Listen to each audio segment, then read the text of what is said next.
turn the dial for the feed to me up a little bit? Evidently, we've lost some of the volume, and if you could do that for me, I'd appreciate it.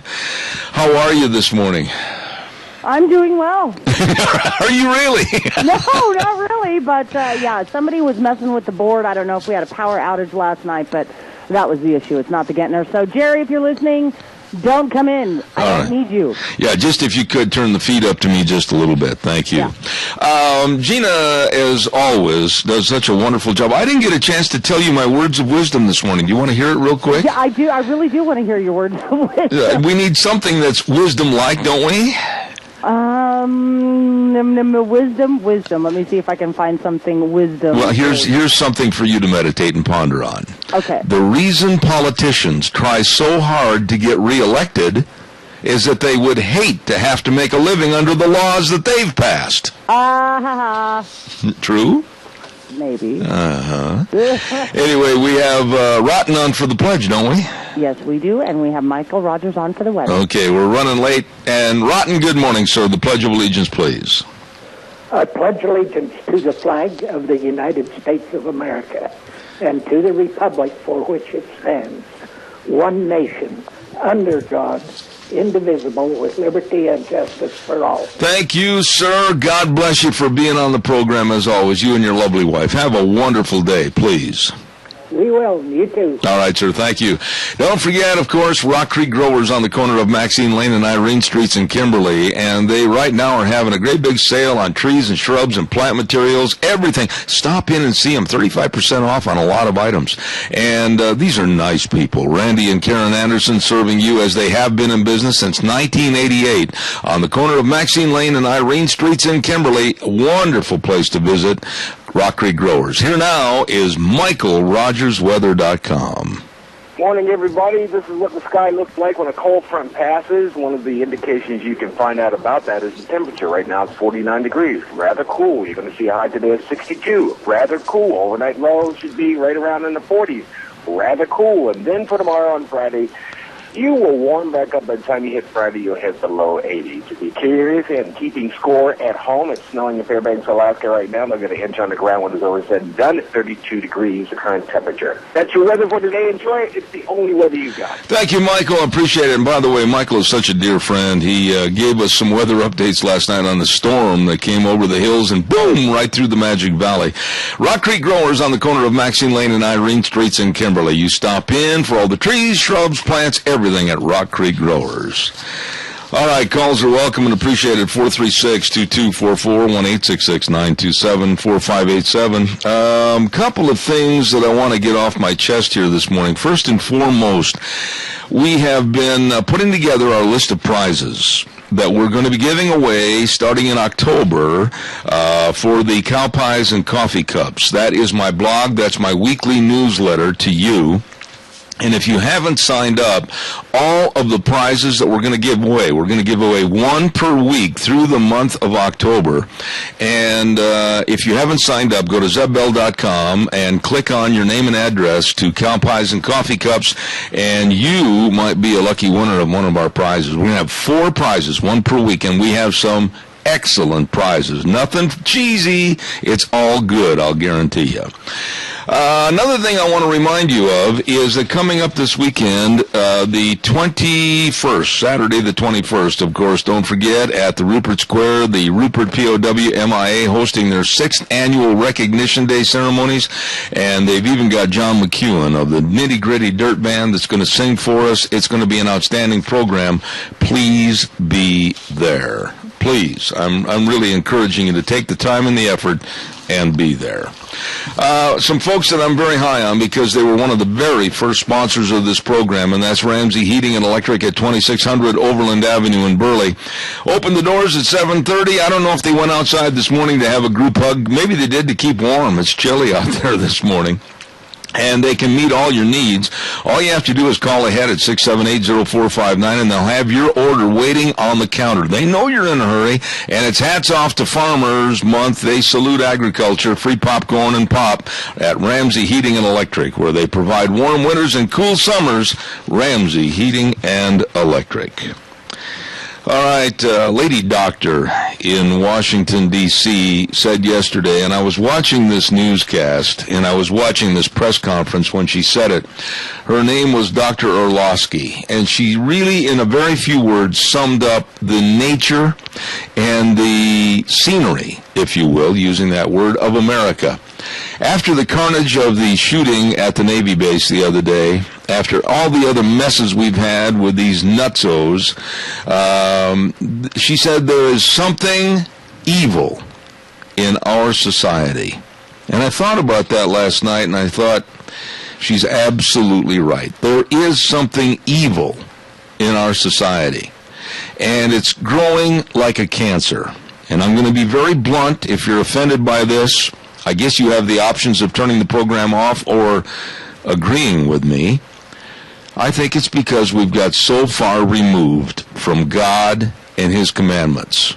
They've basically been shunned from our everyday life. And we're paying for it right now with evil permeating itself into our society on a daily basis.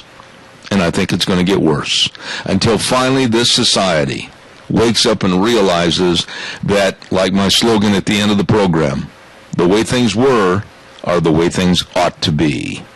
We need a return to God, its principles, and the commandments. This society is turning into evil.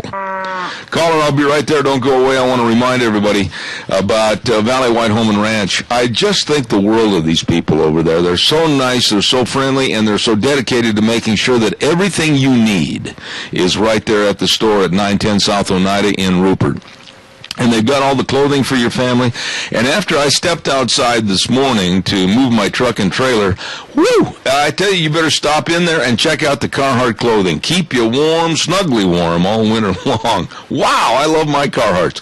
And they've got a great selection of all the pet foods, all the feed needs for your livestock, and all your clothing needs, everything at Valley White Home and Ranch. And Steve's always said that if they don't have what you're looking for, they'll get it. You better believe it. Valley White Home and Ranch, 910 South Oneida in Rupert. Good morning, caller. Thanks for your call. Good morning. You hit the nail on the head with what you said about how turning away from God has done all this, and you know. And all I could think of when I heard you read what that doctor said was, "Gee, you think, Gomer?" Yeah. I mean, it doesn't take a rocket scientist to figure that out. Yeah, but wait a minute, though, Rodney. Evidently, it's not very clear to a large percentage of the audience and our society, because they can't see evil. They can't see the permeation of evil. They can't see that we're on a decline with our social values. They can't see that we're on a decline with our moral values. Maybe, Rodney, there's a lot of people with their eyes closed out there. Maybe so, and the worst of it is, in my opinion, is how so many people now are saying that those of us that follow God are behind the times, or that we're way behind the modern era. Yeah. Like that. You get where I'm coming from, right? I absolutely do. There's been a lot of these so-called liberals that are the bastions of great thought, and I underline that say that we're archaic and that we're old-fashioned and that we're following a dead religion, Christianity. Well, my religion is not dead. My faith is not dead, and I absolutely would go nose to nose and toes to toe with anybody that wants to come up and tell me that to my face. Oh, I can tell you from experience, even from an incident or two last year while I was working, that God is alive. He's watching over us, and He literally saved my life. All right. Here. I agree with that, Rodney, and I thank you. I've got to get some commercials in, buddy. Thank you so much for your call. I can always count on you. Thanks. Well, I got to go anyway. I got to pull under a digger. All right, buddy. Thanks. Very nice young man right there, and I've got a lot of respect for him. Hey, don't forget next Thursday. Now, put this down and don't forget it, because it's very important to me and it's very important to you. I'm really asking you to turn out in numbers for our next lunch bunch next Thursday, the 26th. I need you there. It's going to be a special lunch bunch. We're going to be celebrating some special birthdays. So be there, and that's at 11:30 at Perkins Restaurant. Don't forget get that, brand new home, 800 North Overland in Burley, and that's where they believe in being best buds with your taste buds. And always great breakfasts and luncheons and dinners, and oh, what a menu to choose from. You got to stop in and you got to check it out. Whether it's for lunch, bunch, or any other time, it's Perkins Restaurant and Bakery, 800 North Overland in Burley. All right, give us a call, 436-2244, 1-866-927-4587. I have got to share this story with you, and I want to give credit where credit is due, because if it weren't for many of my listeners sharing with me various pieces of information that I might have overlooked or had not heard of, you wouldn't be the benefactor of what really the crazies are trying to do in this world. And this story comes out of Boulder, Colorado, and it's in a publication called Life News. When I heard this from my dear friend Jack Euler yesterday, I did a double flip and a half gainer because I couldn't believe it. But tonight, September 18th, today, the County Planning Commission in Boulder, Colorado, will listen to a presentation from staff as to whether to include a statement. Now listen carefully to this.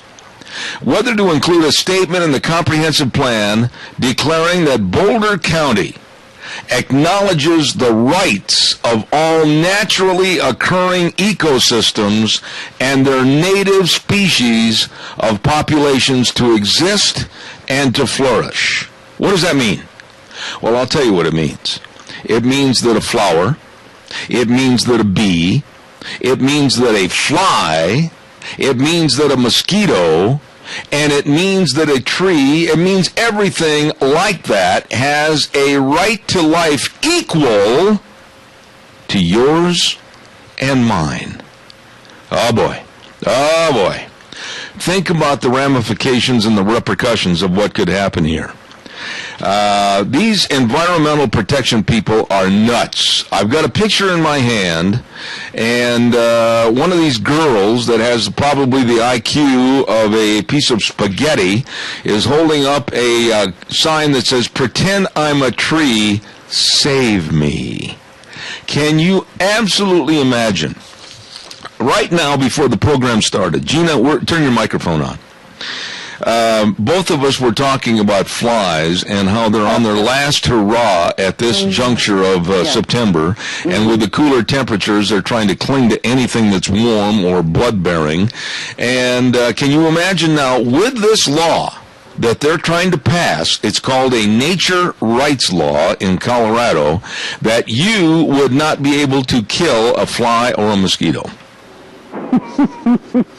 I'm not kidding. Watch me. Yeah.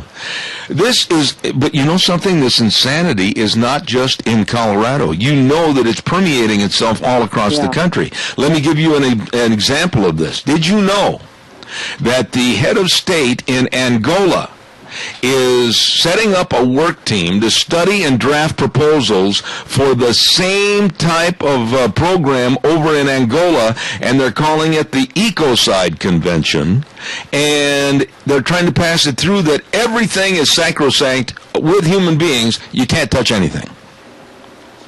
So, killer bees, we can't kill killer bees. Nope.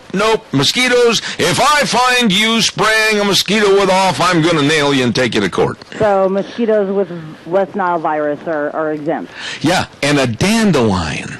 A dandelion on our lawn, which you can drive by my place anytime during the summer and never find a dandelion, because my wife goes out and gets on her hands and knees and literally takes care of every single one that might have the audacity of decorating her beautiful lawn with that stupid yellowish, and that would be against the law. You know, okay, but still dandelions are good to eat, so you can make like a dandelion soup. So is that illegal? Oh, yeah. And remember, I can tell you that my mom and dad, you're going to think I'm an old wino, but they used to make dandelion wine. Hey, that sounds kind of good. It was a bit tasty, to be honest with you. I realized on weekends, why leave home? Okay, so they're taking this just a little bit too far. A little bit too far, she says? Yes, just a little. Yeah, but this is the insanity that is now permeating the world. And these kids, and I got pictures right here. These kids that are under 30 are now going to go to this meeting tonight, and it's an anti-human radical environmentalism movement, and they say that everything has a right to live and die within its own cycle, and mankind is not above them. They are equal to a dandelion. Oh, but wait a second. What about survival of the fittest? That's the job of Mother Nature. Yeah, but see, that's the problem. These people will not accept that. If you go out and mow your lawn, you're killing according to this nature's rights law. You're killing. Okay, so, well, you might want to talk to like the city of Burley, the city of Rupert, the city of Twin Falls, because they require you to kill the weeds and to mow your grass. Oh, my goodness sakes! Why these people will go into a conundrum of a fit. They won't know what to do.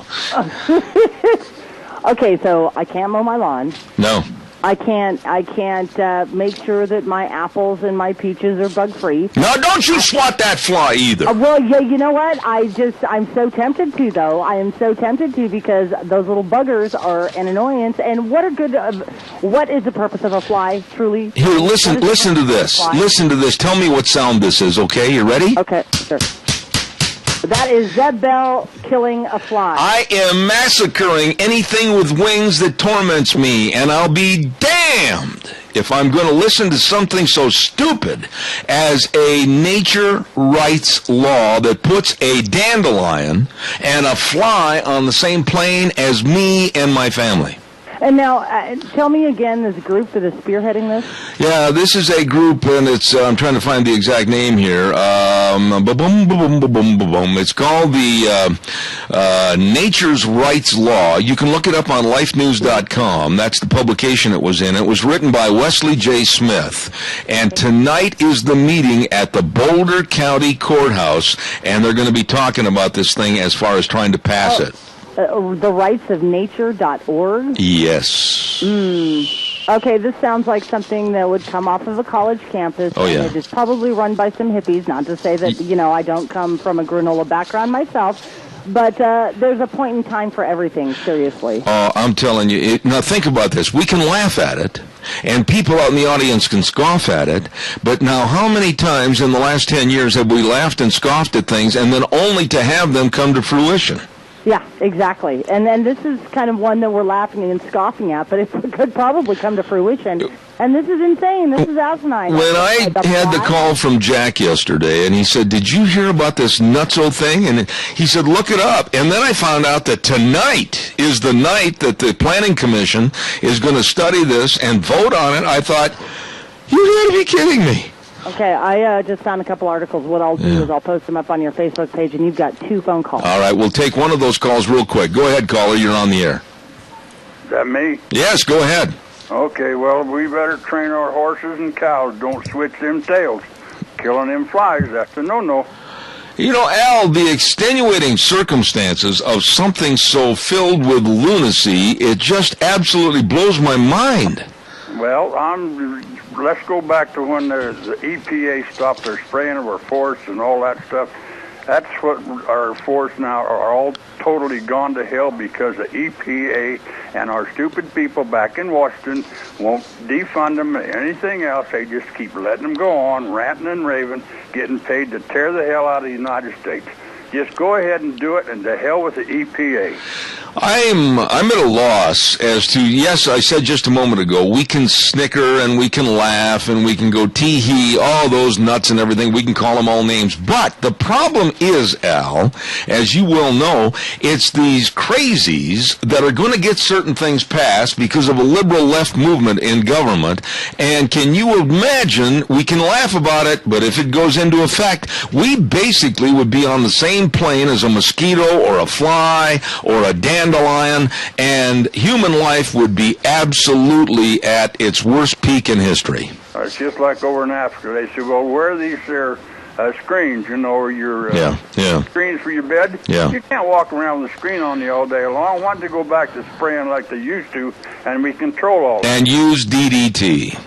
Yeah. Absolutely. Al, got to run. Thanks, buddy. I appreciate it. I know there's another call waiting. Sir or madam, I'm going to ask you to stay on the line. I've got to get this hard break in. I promise you, you will be the first call right after the break.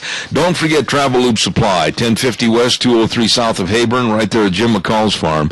They've got all the grease gun supplies, and if you get a grease gun, you'll get a free tube of grease. Yeah, buddy. Window wash for all the trucks, and they got Bubba ropes. They got all the Bubba ropes. They've got everything for you, and they can clean your air filters and save you money. Now, all of that being said, call them at 438-8730, Travelube Supply. Hey, it's time real quick for the Pacific Steel and Recycling Ag Minute. And Pacific Steel and Recycling, wonderful people serving you at 320 West Main in Burley, 678-2321. Here's the Capital Press Ag Minute. Today's Ag Minute brought to you by the Capital Press, the West Ag Weekly. The U.S. House is expected to consider a bill this week that would cut food stamps by an estimated $4 billion annually and potentially clear the way for adoption of a new farm bill. The vote comes after the House defeated a wide-ranging farm bill in June. Many conservatives believe the cuts to the nearly $80 billion a year food stamp program weren't large enough. The bill would have made about $2 billion a year in cuts. Food stamps have for decades been a part of farm legislation, but House leaders separated the food and farm programs after the bill's June defeat and passed a farm-only bill in July. The Republican leaders then crafted a separate food stamp bill. Even if the bill does pass, the cuts are unlikely to become law. President Barack Obama has strongly opposed any major cuts to the program. For more agriculture news and information, turn to the West Ag Weekly, the Capital Press, and capitalpress.com. Oh, thank you very much. And, of course, Pacific Steel and Recycling for all your recycling needs. Come and visit with them. Talk to them. They pay top dollar for scrap iron, tin, cars, auto, stainless steel, aluminum, copper, and so much more.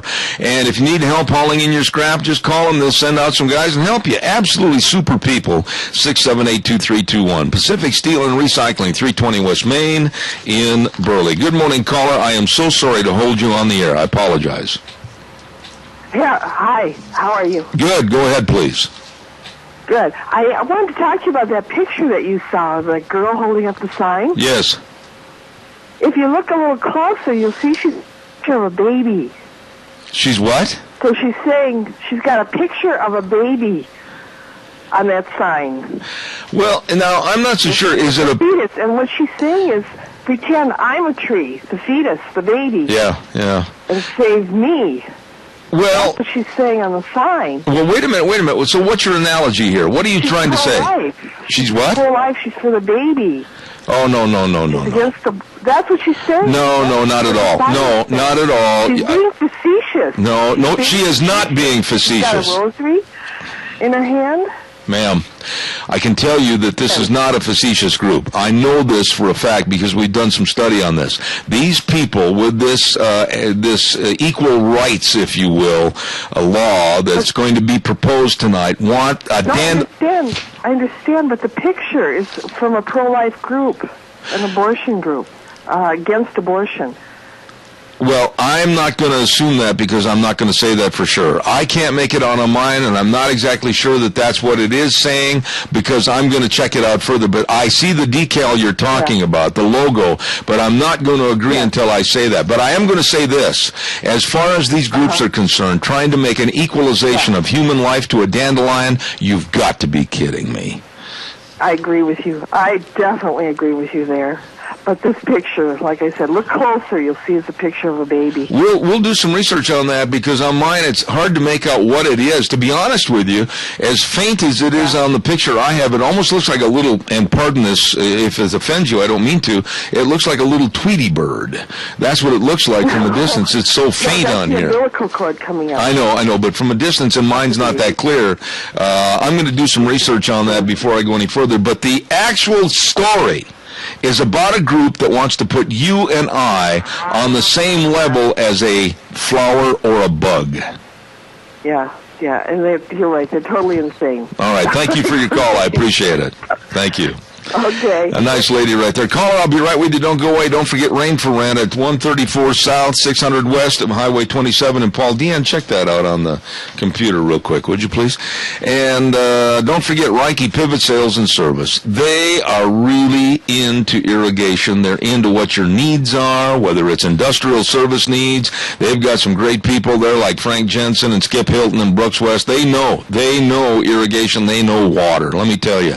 All you have to do is just give them a call at 438-5065. And don't forget, they're going to have a drawing for a 40-inch flat screen TV. It's going to run through October 21st, and great Reiki rebates for this fall. Rain for Rent in Paul. You get a hold of them today. Caller, good morning. You're on the air.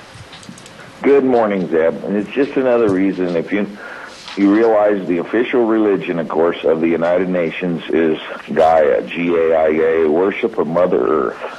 And it's another reason to get us out of UN, but it's also part of the Agenda 21 where, basically humans are put on the same level as rock. No, wait a minute. Stop, Adrian. I'm going to interrupt you on occasion here because you have preached that for over 12 years on this program.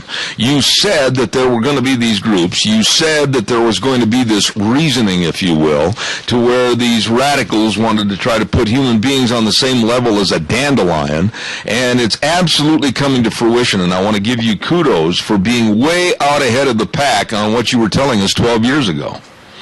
Well, see, the whole thing is, instead of worshiping God, we worship God's creations, and that's the whole deal. I mean, they want to worship all of the creatures, if animals are put above humans now, and it's all part of this, Agenda 21, United Nations, worship Gaia thing. And but it's just part of the plan to enslave us all, really, and just lower us down to sub-animal existence. Yeah, but now here's the thing, Adrian, and we can take this a step further, and I know that you're going to agree with me. These people, these groups that are trying to pass these kinds of legislative actions are absolutely adamant that all animals, whether it's dairy cows, whether it's horses, whether it's pigs, whatever it might be, all be turned loose because we are their prisoner, or we're the prison wardens and they're the prisoners. These people want everything turned loose. You know that's true. We've had stories on this. Oh, it goes on every day, and of course, here's the whole deal. If you get back to the God of the Bible, all of these things were for man's benefit, and not to abuse, but to use, and for the uplifting of man, so man could multiply and replenish the earth and have joy therein. Yeah, but we'll stop right there. God said in the Bible that man was to have dominion over all things on the earth. Thank you very much. Yeah, I missed that part, but that's exactly right. So, but it's like I say, man is not to abuse that dominion, but to use it. So, anyway, can you imagine though? Get out of the UN, because that's where all the power is going, folks, and we just need to get on your emails nationwide, and let's get out of that sinister, tyrannical, communist-controlled United Nations. And right there, I'm going to wrap this conversation up, but I'm going to tell you that this is the sinister party. This is the sinister background influence of these type of groups. The United Nations, with their insidious, under-the-table, cloak and dagger type atmosphere. I couldn't agree with you more. Thank you. You're certainly welcome. And and then could I make one more mention? Real fast. I've only got 15 seconds. Go fast. Okay. Anyway, Smith Foods has been maybe approved to be controlled by state-controlled Chi-Con communists. If we need to get on the horn and let them know we don't want that. I mean, can you imagine they'll be bringing Chinese workers over here to replace our people, and our food supply will be in danger as well. All right, we'll do some research on it and have a story on it. Thank you, Adrian. Appreciate it. Thank you much. Bye. Don't forget Ambulatory Surgery Center at 1344 Highland Avenue in Burley. These are wonderful people, wonderful folks that are committed to your better health. That's right. For over 14 years, Ambulatory Surgery Center of Burley has saved area families thousands and thousands of dollars as they have received outstanding medical care. First-class medical facility located at 1344 144 Highland Avenue in Burley, the Ambulatory Surgery Center. And they're a proud sponsor of our back-to-school days, representing Cassia County on Thursdays, and we'll be talking about them again tomorrow. Calls are welcome and appreciated. 436-2244, 1-866-927-4587. I'm going to get on the phone after this program, and I'm going to call the county courthouse for Boulder and get as much information as I can, hopefully to be repeated and relayed to you tomorrow, as far as hopefully they'll have the meeting tonight and then, or later this afternoon, and then I'll try to report on what happened with these absolutely nutso groups going in there and trying to push for a nature rights law. And again, I want to emphasize, and I think most of you that follow this type of thing will appreciate this, you let them have one little toe in the door jamb, and pretty soon it's the whole foot, pretty soon it's the whole leg, and then pretty soon we're all suffering with this idiocy and incompetency that these groups are trying to pass. Human life on the same plane and level as a dandelion and a mosquito, that's what they're pushing for. Calls are welcome and appreciated. 436-2244, 1-866-927-4587. Here's a story. Did you say something, Gina? I thought maybe you did. Here's a story that goes against the grain of everything that I was ever taught when I was growing up.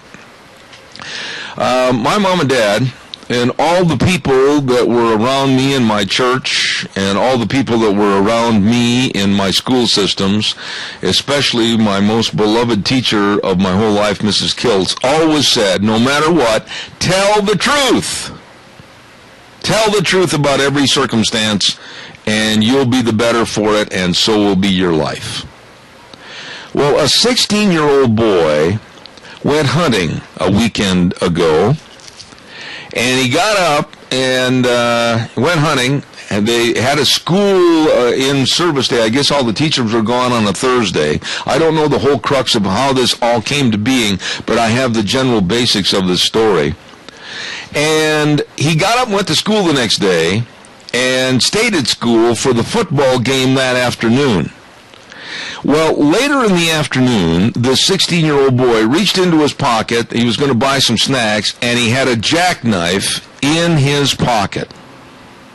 And the school said absolutely no weapons. If you're found with a weapon, you're going to be suspended. And boy, they really had a harsh scenario for anybody with a weapon. So the young man went to the superintendent and the principal's office, and he said, hey, I came to school after I had been hunting, and I wore the same jeans, and I've got this pocket knife in my pocket. I want to turn it in. You know what they did? They suspended him for 10 days with all zeros for being honest and doing the right thing. Good morning, caller. You're on the air. Good morning. Hey, I was wondering about these people. What are they going to eat? Oh, they don't care. They can't kill animals. They can't kill plants. What are they going to eat? Well, they don't care. See, this is the problem, sir, and you've touched on part of it. These eco-nuts absolutely have no caring about anything. They get it behind a cause. They have no common sense. They don't have any education as to what the world's really like. Most of them are the under 30 crowd that have the capability of reasoning of a bicycle spoke, and they get on these bandwagons with various groups, and this thing could be very dangerous. They don't care. Well, I wonder where they think the food comes out of the grocery store. Can you imagine if all of a sudden the carrots and everything else are swept off the grocery store shelves because that carrot was killed? That carrot was pulled up from the dirt as a living being, and it was put in a grocery store, and now everybody's liable for that death. Yeah, they're nuts, that's for sure. But now look at the serious side. No thought at all about, beyond, let's don't kill these things, but then we're going to starve today if they don't get that part. Can you imagine a society that would bend towards these people, even like over in Angola, where they're talking about having an ecocide bill passed in a country that is so third world and so backward, and their economy is absolutely on the brink of disaster as it is, and they want to have a defined destruction of their economy even more by saving mosquitoes, bugs, and dandelions? How stupid is this? Pretty stupid. Amen for your call. Thank you, sir. I appreciate it. Thank you very much. Bye. That's the man brought up the best scenario right there as I'm choking to death here. What are we going to eat? What are we going to eat? Oh, you grew potatoes. Oh, you harvested those potatoes and ate them. You killer. Good morning. You're on the air. Good morning, Zeb. I started reading Glenn Beck's book on Agenda 21, where people have to supply their own energy by running it so many hours a day on a treadmill, and they're giving rations of food so they'll have enough energy to do this. Hey, let me ask you a question right there, Tony, okay? Yeah. Now, picture this. Close your eyes. Now, you know who I am, and you know that I'm on crutches. Yeah. Can you visualize with your eyes closed me on a treadmill on crutches trying to generate enough power to keep warm? I don't think that worked too well. I'm a dead man. I'm a dead man. I'm going to freeze to death because you put a guy on crutches on a treadmill and he's either going to kill himself or he ain't going to generate any power. I'll tell you that. Well, this book is a real eye-opener. A lot of it you have to read between the lines, but what Adrian was talking about this morning, it's all in this book, and you can get a paperback for a few bucks. Yeah, I know. I've got a copy of it right here on my bookshelves. But quickly, these people are not to be laughed at and kind of just shunned away because this is a movement that we've really got to watch, Tony. Oh, I know. This is a movement to have a one-world government, have one person sitting in a big golden chair somewhere on the globe, somebody like Barack Obama, directing whatever's going on in the rest of the world. Yeah. They're all going to be subservient to somebody like Barack Obama. Well, I tell you what, I'm going to stay on top of these kind of stories because I have no use for these groups. I have no use for their concepts. I have no use for their absolutely backward and socially destructive thinking. So, Tony, thank you for your remarks this morning, as always. God bless you, man. Okay. Thank you. Bye. Thank you. Time for a weather update, and then I'll take some more calls. Right now, it's time for a weather update brought to you by Sportsman's Warehouse, 1940 Bridgeview Boulevard in Twin Falls. With Reese Widmeyer, the manager. I love this store. I mean, they've got everything there. Sportsman's Warehouse carries only the top quality products for the serious outdoor enthusiast. They've got it all for you at Sportsman's Warehouse in Twin Falls. Here's Michael with the weather. Hi, everybody. Michael Rogers from MichaelRogersWeather.com. Nice sunrise for this Wednesday morning. Going to see a lot of the sun. You're going to see clouds, too. Slight chance of a thunder shower later on this afternoon. But otherwise, look for a high. It's going to be on the cool side. Why? Because we are on the backside of a cold front. 62 for the high today. 40 for the overnight low to warm up on Thursday. And by Friday, should be hitting back to the low 80s. So, enjoy the day, enjoy the weather. It's the only weather you got. Thank you, Michael. Appreciate it. Sportsman's Warehouse, 1940 Bridgeview Boulevard in Twin Falls, your weather sponsor for this hour. Calls are welcome and appreciated. 436-2244, 1-866-927-4587. Gina, are you right there? Yep. Think about this, and you've been in the news for, 15, 20 years? 15 years. Okay. Now, you know that I'm right when I say this, that little by little, some of these laws have already been passed. And I'll tell you why. Remember in California, that certain kind of a fly that was invading all the garbage cans was found to be a supposedly endangered species, and we had to leave them alone? Remember that?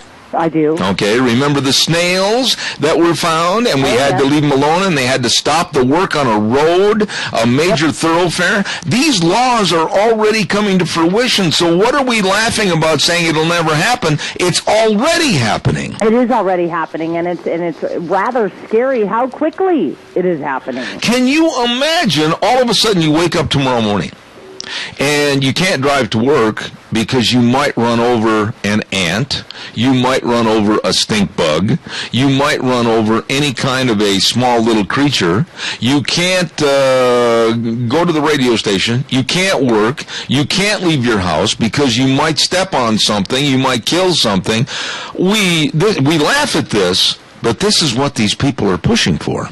It is what they're pushing for, and I don't think that they think of the larger ramifications of it all.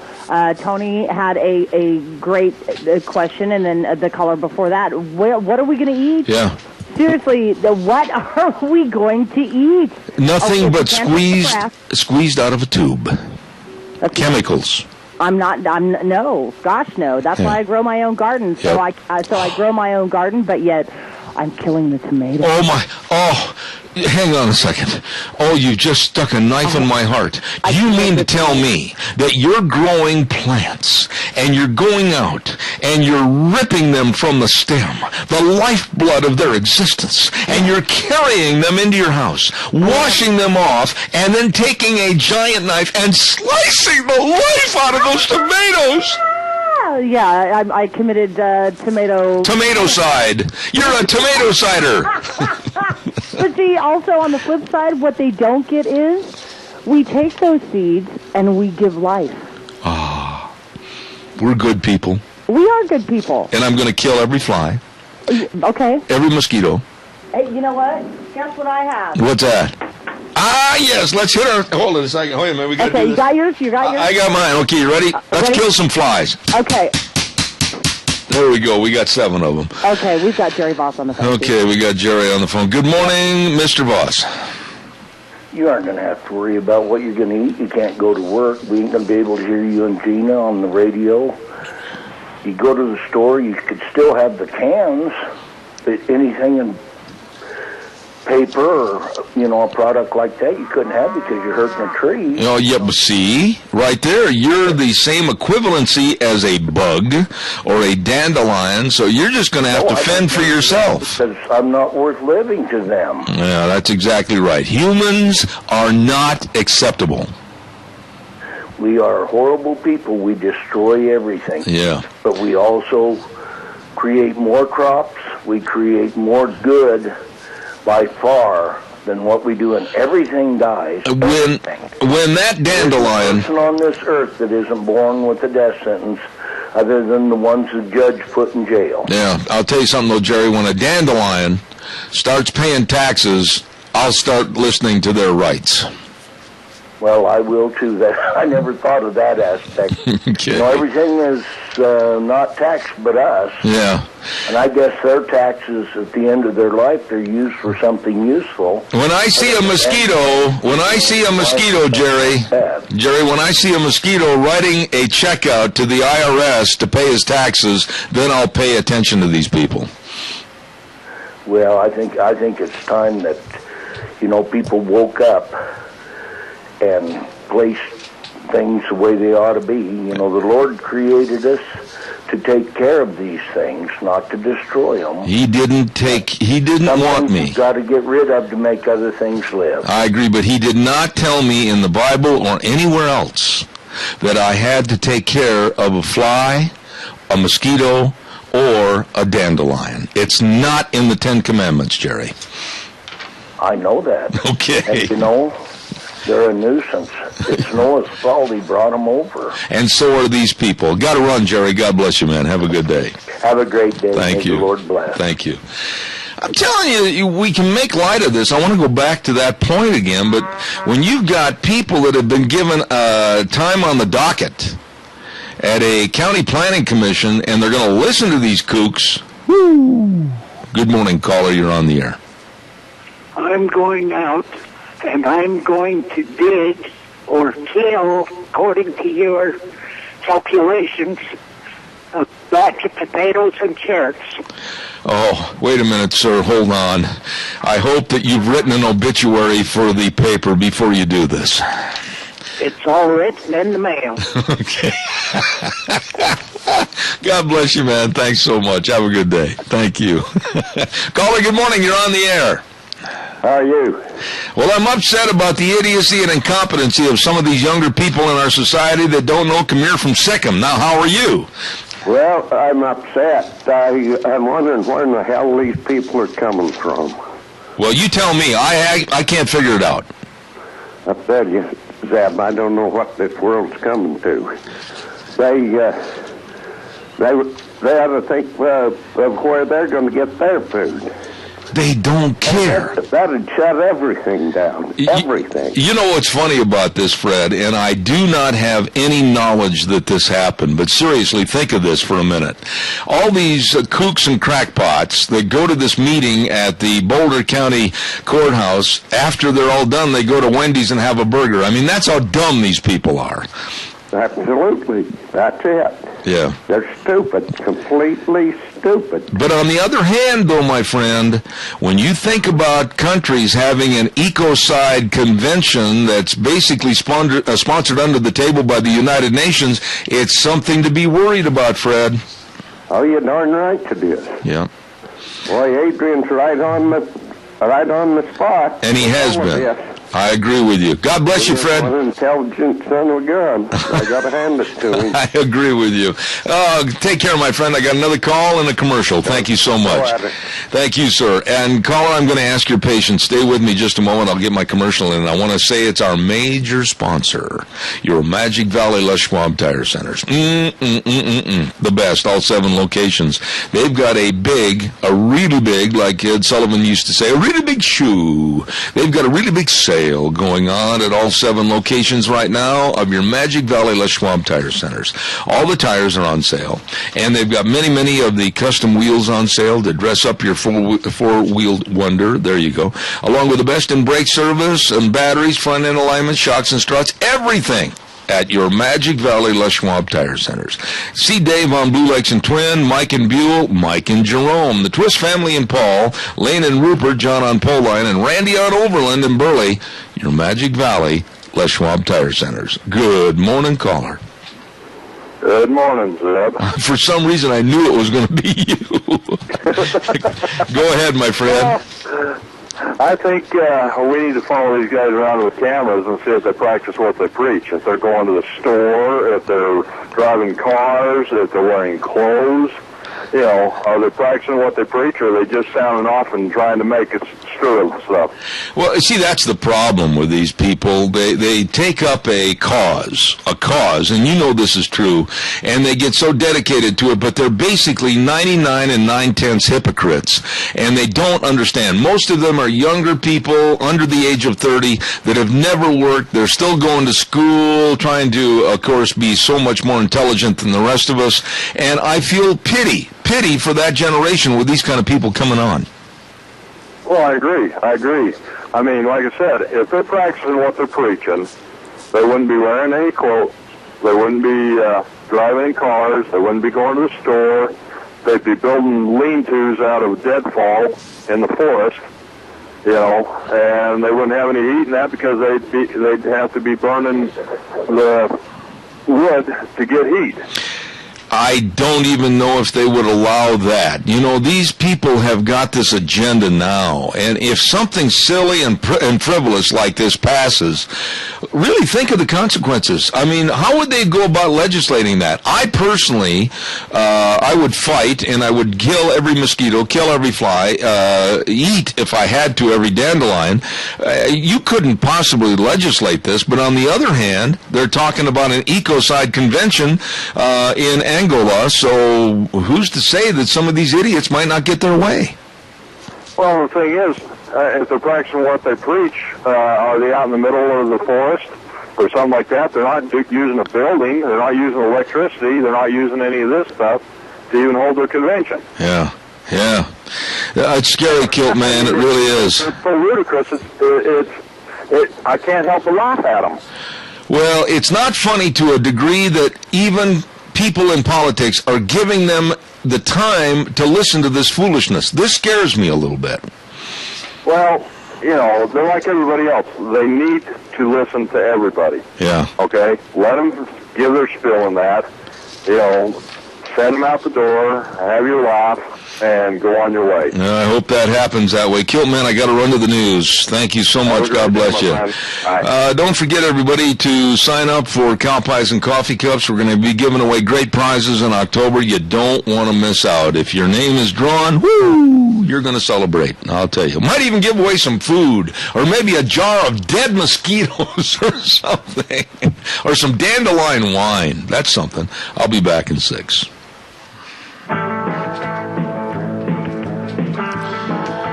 Oh, welcome back. Hour number 2 on a Wednesday. It's kind of chilly out there this morning. Kind of. Yeah, very chilly out there this morning.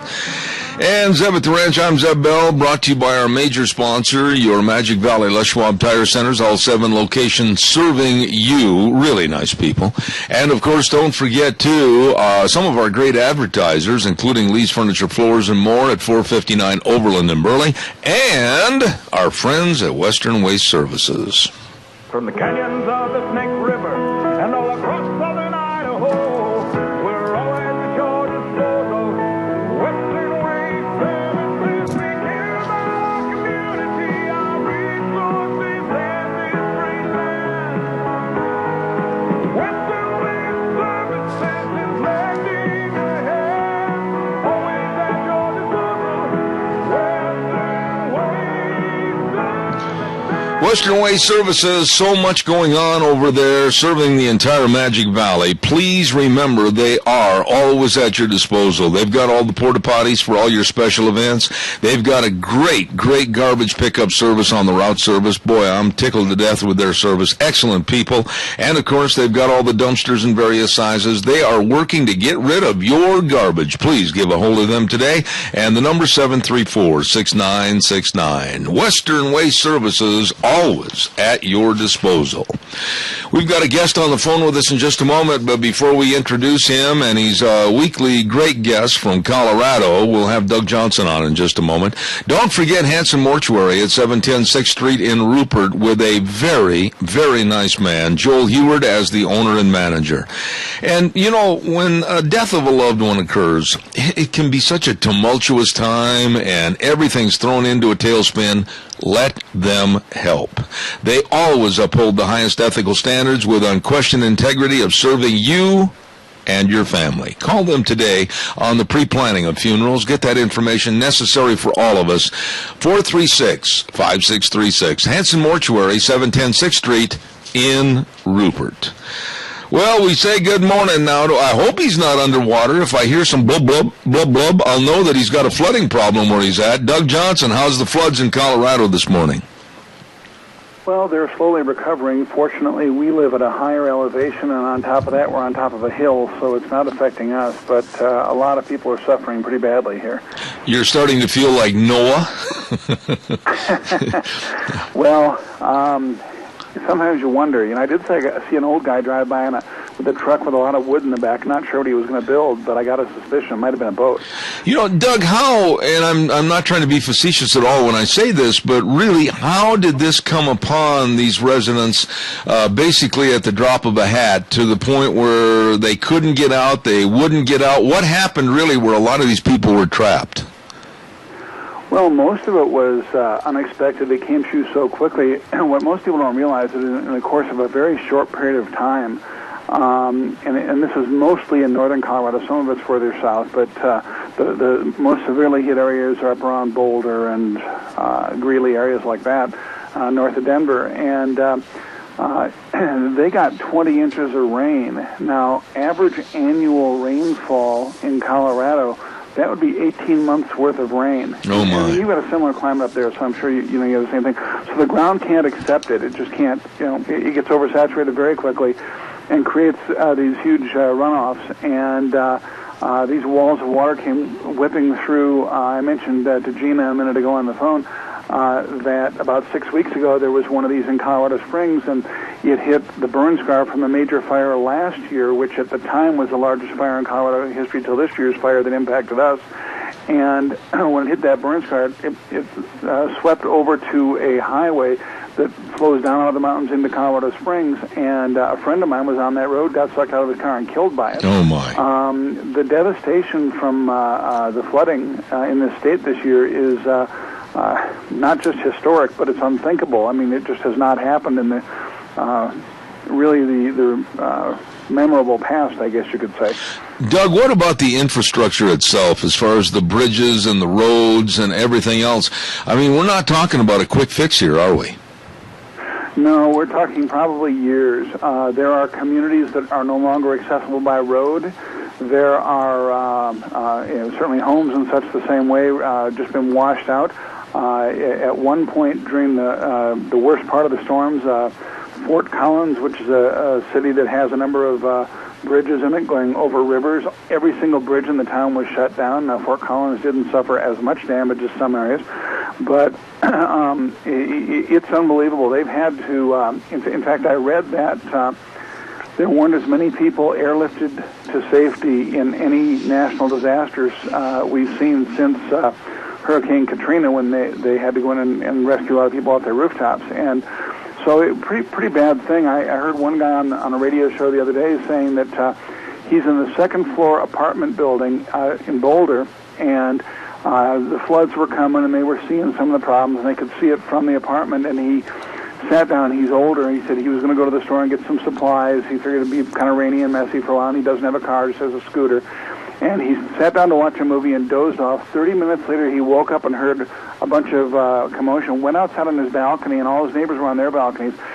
The flood was rushing. All the streets were taken up. They couldn't get out. The floods were rising. They were up, covering the whole first floor of the building. This is in 30 minutes' time, going from nothing to that. Wow. That fast. Wow. Well, our hearts and prayers go out to everybody in that area, because they've gone through the fire devastation with the very dry situation, and now the severe wet with the flooding. And again, all those folks over there, we just say God's blessings to you, and I hope things do get better in a short period of time. Doug, I'm going to say some things here this morning that you may not agree with, which is fine. I'm always open to other fields of thought. But I want to talk a little bit about the problem at the Navy Yard in Washington, D.C. with the mass murders. I said yesterday on the program, and I'm going to stand behind it and think about the way I'm saying it. Gun control and gun control advocacy really should be held accountable for the murders of these innocent people in Washington, D.C. Your response? Well, I'm actually going to back up on you for a second, Zeb. I hate to do that to you, but I've got to. I heard a few minutes of your show a little bit ago. I tuned in online, and I wanted to make a comment about you were talking about what's going on in Boulder. Oh, my goodness. What is going on over there? I've got to say something. I just can't let this lie, so I apologize for changing the subject for you for a minute. But as you said it, what popped in my head, and I know as a Christian you'll appreciate this, was, in Romans chapter 1, Paul writes about how as man turns from God, what happens. And it says in verses 24 and 25, you might remember, it says, "Therefore God gave them over in their lust of their heart to impurity, so that their bodies would be dishonored among them. For they exchanged the truth of God for a lie, and worshipped and served the creature rather than the Creator." There you go. Forever. Yes. Now, I think that's important, because this is what's happening in our society. Mankind in general has turned to worshiping the creation and worshiping animals and bugs and everything else, and turned away from worshiping the one true God. And this is the cause of all of our problems in our society. I mean, it comes down not just to the issue of what they're doing in Boulder, but all that's going on is people have turned from God. And I had to make that comment, because as I heard you saying that verse popped in my head, and I said to myself, I got to say something to Zeb if he's past this topic by the time I get on. So that's my comment. Well, wait a minute, though. Wait, because I want to pursue this a little bit. I also, if you were listening to that segment, I said many, many times during the segment, we should not laugh or take this as just a joke, because we have already seen, Doug, effects of these types of laws go into effect and hurt humanity, whether it's with snails, whether it's the shutdown of a road building because of a certain fly that was deemed an endangered species, whether it's certain rats. I mean, we've already seen this happen. So what these people are doing is nothing new, but it's an extension of a problem that I think is going to get a lot bigger. Oh, you're absolutely right. I remember a few years ago I was doing some work, some consulting work with a contractor, and he got hired, and I was brought in this situation because they didn't know how to deal with the government on it. He got hired to build a nice-sized shed, not as big as a garage, but a nice-sized shed in a rural area for a home that just wanted a storage shed.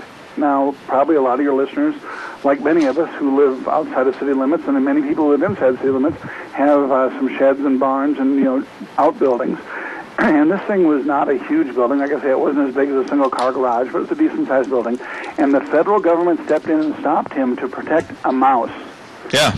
And there was this big uproar over protecting what's, I can't remember the name of the mouse, the species of mouse. But anyway, there's this big uproar, and they didn't know what to do. And I was consulting with them on some other stuff, and they said, would you get involved? And I did. And we were able to resolve the issue so they could build the shed. But as the homeowner said, he said, I don't care if the mouse wants to live under my shed. I don't care what I'm not going to bother. He can live in the shed for all I care. But this was not good enough for them. This kind of nonsense is what's destroying our society. And we see a lot of it here in Colorado, especially in the Boulder area, where it's the land of, I think a lot of Californians basically move there because it's the land of fruits and nuts here, too. Well, let me ask you this, though, Doug. It really is sad, and you're right. This is doing terrible damage. These laws do terrible damage to our society and cost us ridiculous amounts of money. It costs us jobs. It costs us our whole economy. Yeah, but let's back up a little step further, and I want your comment on this. I'm going to be putting in my blog this week about this, and you with the Horse Sense blog, I'm sure you're going to be writing about it. We should not just wrinkle our nose at this when we hear that Angola and the head of state for Angola is in the process of setting up an ecocide convention to where a dandelion, a bug, a mosquito, a fly, everything is on the same plane in equivocation as a human being. Doug, this is very serious right now. This is extremely serious, and this marks, if we go back to the Bible, this marks things that we see going to happen in the end times as mankind pushes itself towards a return of Jesus Christ. And basically our society goes crazy. They really don't know what's going on. My wife's parents, and my wife may be the most wise person I've ever known, she tells me that they used to say to her father was a minister, and her father and mother used to say that in the end there won't be enough sane people left to care for the insane. Yeah. And she and I talk about that a lot and have over the years because it really makes sense. People are basically insane with their viewpoints anymore, and this is what we're seeing more and more of it. I'm going to switch back to the question you asked me, or that general question. The first reaction to this Navy Yard shooting wasn't, okay, what caused it, what's the reason was. The first reaction was, well, it's obviously the fault of guns. And, absolutely illogical. And then somebody last night wrote an article, and I couldn't believe it. I went nuts when I saw it. Wrote an article and said, well, somebody should think about this. This guy who did the shooting didn't have a college degree, and he got a security clearance, and neither did Edward Snowden. And I said to my wife, I said, so not having a college degree means you're a greater security risk? Mm-hmm. I mean, this is the logic these morons have. Yeah, but wait a minute. It just amazes me that people can even think this way, but this is what we're up against. And you're right, Zeb, this is where we have to take a stand in our communities and our society and say, no, this is not even rational thought. It has to end. Well, the reason I phrased it that way, and I did yesterday on the program, this event, this tragedy, this heinous murder and group of murders was actually caused by gun control. And when I say that, is Washington, D.C. is a gun-free zone. And you've got toy soldiers standing there at their post with unloaded weapons, and they couldn't protect anything. They could use their gun as a fly swatter, if you will. But this is why I'm saying gun control actually caused this man to have the freedom to get on this base and basically create this havoc and mayhem. Gun control is what really permeated this because nobody took him down. There was nobody on that base with a loaded weapon that could take him down. Well, in addition to that, and we have to go back, and look at the cause of this, why our military are not allowed to carry weapons, except for those in the military police and such, are not allowed to carry weapons on a base. And a lot of people yesterday were blaming this on a ruling that Bill Clinton put through, an executive order he put through back in the 90s, and that actually wasn't the case. Bill Clinton simply expanded an order to include some areas in the Army, but the actual rule that took away weapons from our military on bases was put through by George H.W. Bush in his presidency. And so, and I make that point not to criticize George H.W. Bush, although I'm happy to if you want to. My point is that we have problems on both sides of the aisle where these people are so out of touch with reality.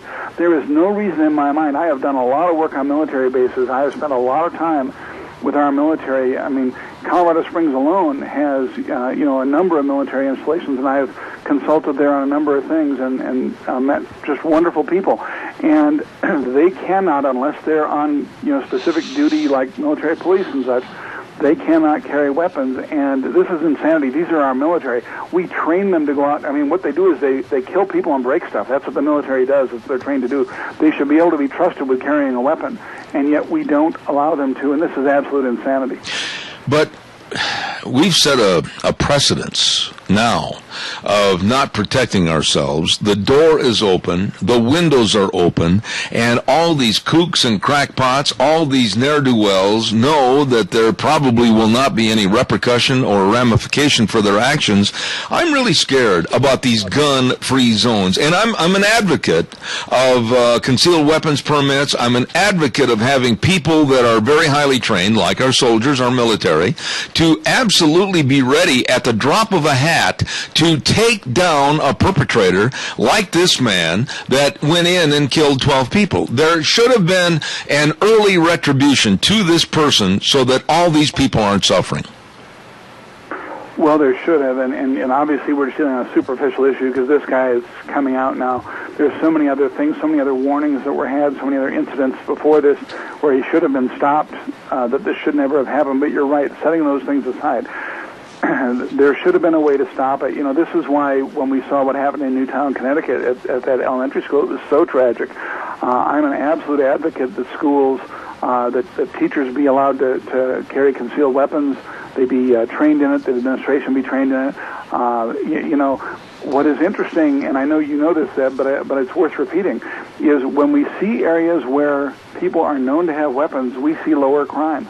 Absolutely. When we see areas where there are gun-free zones or less weapons, crime goes up. When you look at Canada and Britain, both countries, when they banned guns, when they took away guns from their citizens, crime went up. In Britain, and you'll see this by the likes of the media, they'll say, well, see, Britain doesn't have gun problems. No, but they have more violent crime than we do per capita, and they have more violent crime than they've ever had since they got rid of guns. It doesn't take a gun to hurt somebody. You can beat somebody up with a baseball bat or throw a brick at them or whatever. So this mindset that guns are the problem is absolutely sick, but this is the kind of people we've allowed to control our country and put these laws through. When this happened in the Navy Yard, what's the first thing Dianne Feinstein does but stand up and say, we need to control guns, we need more gun control laws. Obama's right behind her on it. And there's no logic to it all because guns didn't cause this problem. Like you say, actually guns could have solved the problem because and I can't remember his name right now with the NRA, the speech he gave this last year when he said the only way to stop a bad man with a gun is a good man with a gun. That's right. And that's true. That's exactly right. But have you ever been to the United Nations in New York City? I've been by it. I have not been to it. Have you witnessed with your own eyes a very chilling sculpture? And I have been standing right next to it, as a matter of fact, and I took many pictures of it. The chilling sculpture of the pistol with the barrel tied in a knot at the UN. This is the premise of our problems. This is now the first chapter in the book of getting gun control, confiscation of guns, and the elimination of our Second Amendment. Doug, I'm telling you right now, this, I think, is going to be just another rung in the ladder, this massacre in Washington, for the liberal left, the Democrats, I'm trying to think, Dick Durbin's from Illinois and these others, to come out, Schumer, others, to come out and forcibly bring on a gun control issue that will be in correlation with the United Nations and a confiscation program. I think it's around the corner. Oh, I think you're absolutely right, and we have set the mindset of our young people. As you probably know, Texas is pretty much the place where textbooks are decided for the whole nation. Texas decides what is acceptable, and the rest of the nation gets it. And they have now found in Texas textbooks for high schoolers that when they summarize the Bill of Rights, or I mean the amendments to the Constitution, that the Second Amendment is described as the right to keep and bear arms in a state militia. They specifically spell out in a state militia only, and this is causing an uproar. It's just been discovered that these are in the textbooks. My question is, why weren't people reading these things before? But you see, we've planted it in the minds of our children that this is the way it's supposed to be, that guns are evil.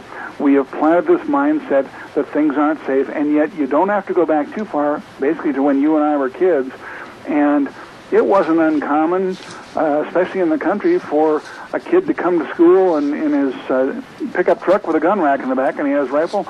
And when he'd go into school, the principal would see him and say, "Hi, Johnny, how are you?" And Johnny would say, "Oh, man, my dad just gave me this new rifle."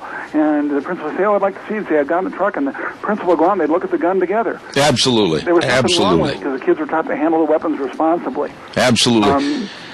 Today, we look at them as evil, not as what they really are intended to be. So, yeah, I think you're right, Zeb. We're headed down a path that is, it's chilling, and I think this is where you're going to see the real confrontation in America come. When they try to take Americans' guns, I think that's when you're going to see violence erupt across this nation. As it should. I'm just going to say those words, as it should, because we have a Constitution. We have amendments to the Constitution. We have our right of public safety and protecting ourselves, and basically we would be nothing more than locked up sheep in a corral waiting for the wolf to attack.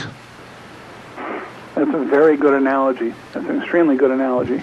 And I think that's just it. People don't understand how they set themselves up when they can't defend themselves. And this is what our nation has done. And so I would say that if they are successful, and I'm afraid they will be ultimately successful, they may end up killing a lot of citizens to do it, or putting them in prison or whatever, but they will ultimately be successful, and when they are, crime will go even higher in our nation. Absolutely. Man, this half hour went too fast, Doug. Great conversation, a lot of input. I appreciate it. All I want to say to you and your lovely wife is God's blessings, and we'll look forward to next Wednesday, and thank you for everything you did on the program today. Thank you so much. Thanks, Ed. You have a great week. God bless. Thank you much. Doug Johnson. And, of course, he has the blog called The Horse Sense Blog, and a great author, too, of the book called No Tomorrows. I've got a lot of respect for that man. Burley Glass, 1029 Overland in Burley with my buddy Gentle Ben. Hello, Gentle Ben. I'll tell you, they're installing windows right and left right now. People are realizing that they're probably losing about 40 to 50% of their energy efficiency out the window, literally. So check on the vinyl windows like the Atrium windows from Burley Glass and stay nice and toasty warm this winter. Don't let the outside have your heat. Keep it to yourself. You better believe it. Burley Glass with Gentle Ben. Call them 678-1459. And every day on the program, I tell you that you need to be prepared, you need to be secure, you need to make sure your insurance program is in order, and you need to call Cameron and Siemens Insurance. 436-4424. Dean Cameron, Todd Siemens, they know life insurance, health insurance, retirement planning, employee benefits. They know about business coverage. They know about all your family planning and everything else. Hey, call them. They'll help you. Cameron and Siemens Insurance, Highway 24 in Rupert, 436-4424. Once again, a reminder that this Saturday, the 6th annual POW-MIA Recognition Day at the Rupert Square in Rupert, and I've been very, very blessed that I've been there almost every year and acting as the Master of Ceremonies, and I want to thank George, and I want to thank Donna and everybody else connected to it. I'm asking you, the audience, to be there at the Rupert Square, and ceremony is going to start right around 1:30, and we'd like you to be there. Please, to recognize and appreciate what our military has done for us at the 6th Annual POW-MIA Recognition Day on the Square in Rupert. Please be there. Lee's Furniture, Floors, and More. They've got the rhino-proof carpet. They've got the horse-proof carpet. They got the kid-proof carpet. It's called Smart Strand carpet. Oh, my goodness. I can tell you firsthand experience that Smart Strand carpet is tough. It's beautiful. You got to get in there and check it out. I didn't know they made carpet like this until we put a piece of that out in my horse Splitz's stall, and he lived on it. And it was clean, and it looked brand spanking new. Unbelievable. Check it out at Lee's Furniture, Floors, and More at 459 Overland and Burley. Lee's Furniture, Floors, and More. Right now, I'm going to go to the phone lines, and I'm going to visit with a good friend of mine, and that's, of course, Dan Kish with the Institute of Energy Research, and I know he's there waiting on us. Good morning, Dan. How are you? Good morning, Zeb. I'm doing fine, and hope you are as well. I am, and we're starting to get a few tinges of fall. This morning, the temperature dropped like a rock. It was just doggone chilly outside. What's it like on the East Coast right now? Well, it's actually real pretty for Washington. We've had a real mild winter mild summer, and cool mornings, and mid-70s during the day. So we'll take it. Dan, it's working weather. Yeah, it is. You're not from that area originally, though, are you? No, I'm from the Midwest, and am used to some cold winters and frost on a pumpkin and all that stuff, and I've never adjusted to this Washington weather. I mean, this place is hot as Hades sometimes, and frankly, there's probably a reason for that. I think, according to the brogue that you have, I'm going to make a guesstimate and say that you're either from Michigan or Ohio. Michigan. Ah, you owe me a steak dinner. That was pretty good. You owe me a steak dinner. I'll take it. Thank you. Just send the cash and I'll buy it out here. All right. Okay. That's pretty good. That's pretty good. You know your people. Listen, I want to ask you something. I was shocked when I got a notice in my email. We all know that the Democrats, the Dick Durbins and the Schumers and all those, are absolutely falling in lockstep behind Al Gore and his crazy philosophy on climate change. What in the world is going on now? The Republicans are getting on board? Tell me about this. Well, there are some. There are always some people that want to go along with things, basically because they think it's popular or something. And, you know, the fact of the matter is, Zeb, the amazing thing about global warming, if you will, climate change, is that when you poll it, it's at the bottom. When people give these anonymous polls, it's at the bottom of the list, like 34, 35 of things that they're worried about. They're worried about jobs. They're worried about whether they can pay their taxes, their families, their churches, their kids, keeping a roof over their houses, over their head. And yet, there's this feeling, because of the media push on this, it's just nonstop, that if you ever raise any questions about it or say it's not important to me or whatever, that'll make you look like you're uneducated or something, or ignorant, and therefore people will they pretend that they're worried about it just so that they don't have to put up with the hassle of things. Mm-hmm. And there are groups of people who see this.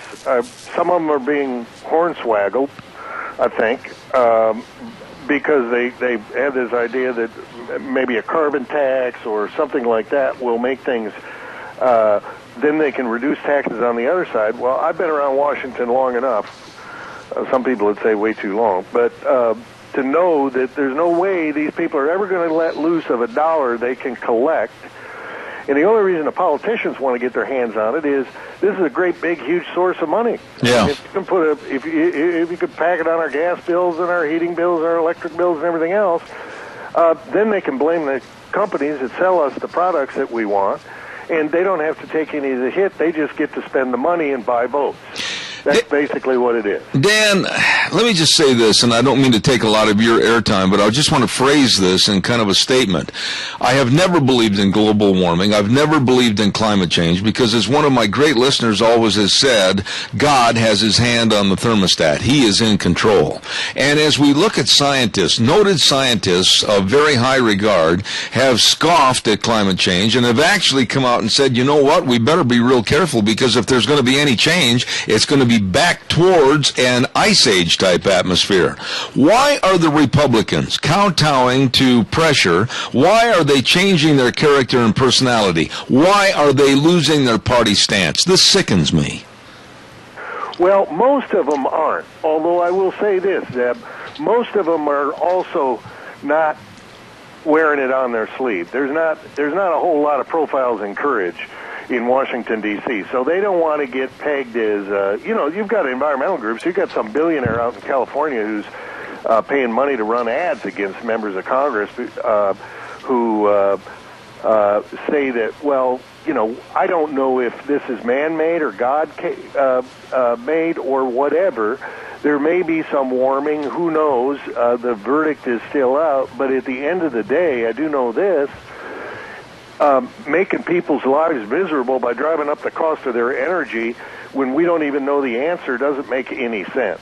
And we could do things a lot better. So my guess is, but there are some groups, and they get funding from some of these folks too, that will be out there pushing for policies that they say, will help dial the temperature down. Yeah. It's nuts. Zeb, it's nuts. The government's own figures say that if the United States disappeared tomorrow, if we were wiped off the face of the earth, within 10 years, the increase in the rest of the world's CO2, because they're growing economically, would make it as though the United States didn't even exist. We'd never existed on the planet. Absolutely. And, that kind of nonsense just doesn't warrant any kind of government intrusion. You know what really makes me chuckle is that we have politicians and we have a president that always tries to phrase things in his teleprompter speeches so that the general public can't see through the smokescreen and really understand what he's saying. And he comes out and he keeps using the phrases market-based legislation. Well, to most people, that's going to go right over their head. To the 35 and under crowd, that's going to go in one ear and not have any stoppage whatsoever and go out the other. They don't understand that it's going to be out of their billfold that it's going to be paid for. Market-based legislation means extremely higher prices, higher taxes, and we, the consumer, are going to suffer. Why can't the American public understand what this is? Yeah, well, because, frankly, the schools don't teach this stuff anymore. And what the president is referring to, I mean, a market-based solution, actually, is what this country was basically founded on. People being left alone by the government to make markets of their own. If you got a deal, you want to sell a horse to somebody, you and he or she make a deal, and you decide on a price, and that's it. But when the government's got its thumb on the scale, when the government says, "Well, we don't want you to buy a roan. We want you to buy a different horse over here. So we're going to jack up the price of this horse." So that's what he's talking about when he's talking about a market-based solution.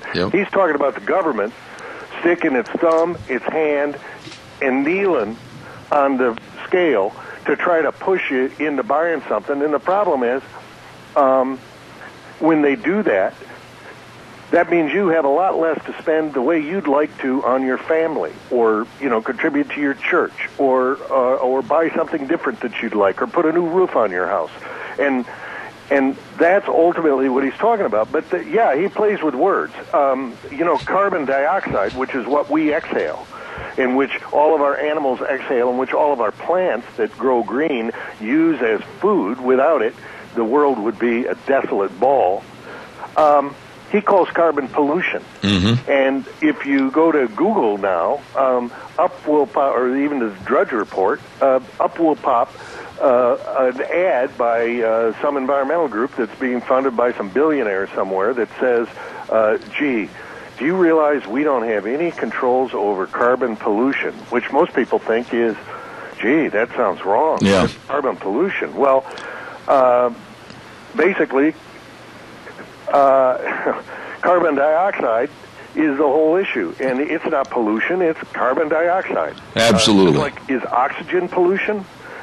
Maybe we ought to regulate that too, and the government could tax that and then solve all of our problems, and they could buy us all big chains to strap us down with, because that's where they're headed.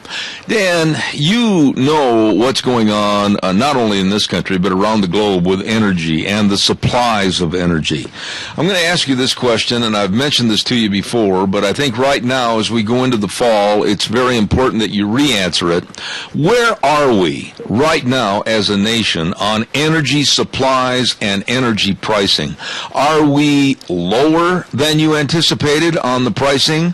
Are we lower on the supplies? Or on the other side of the spectrum, are we looking at maybe next year a status quo on the pricing and maybe more of a supply? Where are we right now? Well, we're getting better. We're getting better in some respects, but it's all because the amazing thing is, Zeb, I've never seen a differentiation between government policies and what's actually happening in the private sector in the market. We are increasing our supplies of oil and natural gas because people are taking their money and their sweat and their blood and their capital and hiring people and going out and drilling wells on private and state lands.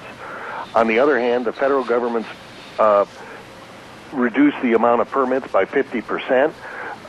They've cut back on the amount of access, which was already cut back to about 97% of the lands and waters being off limits to oil and gas in terms of holding lease sales, and production is falling. So we're breaking records historically on the increase in energy production as long as the government doesn't have anything to do with it, and we're going backwards on the government side.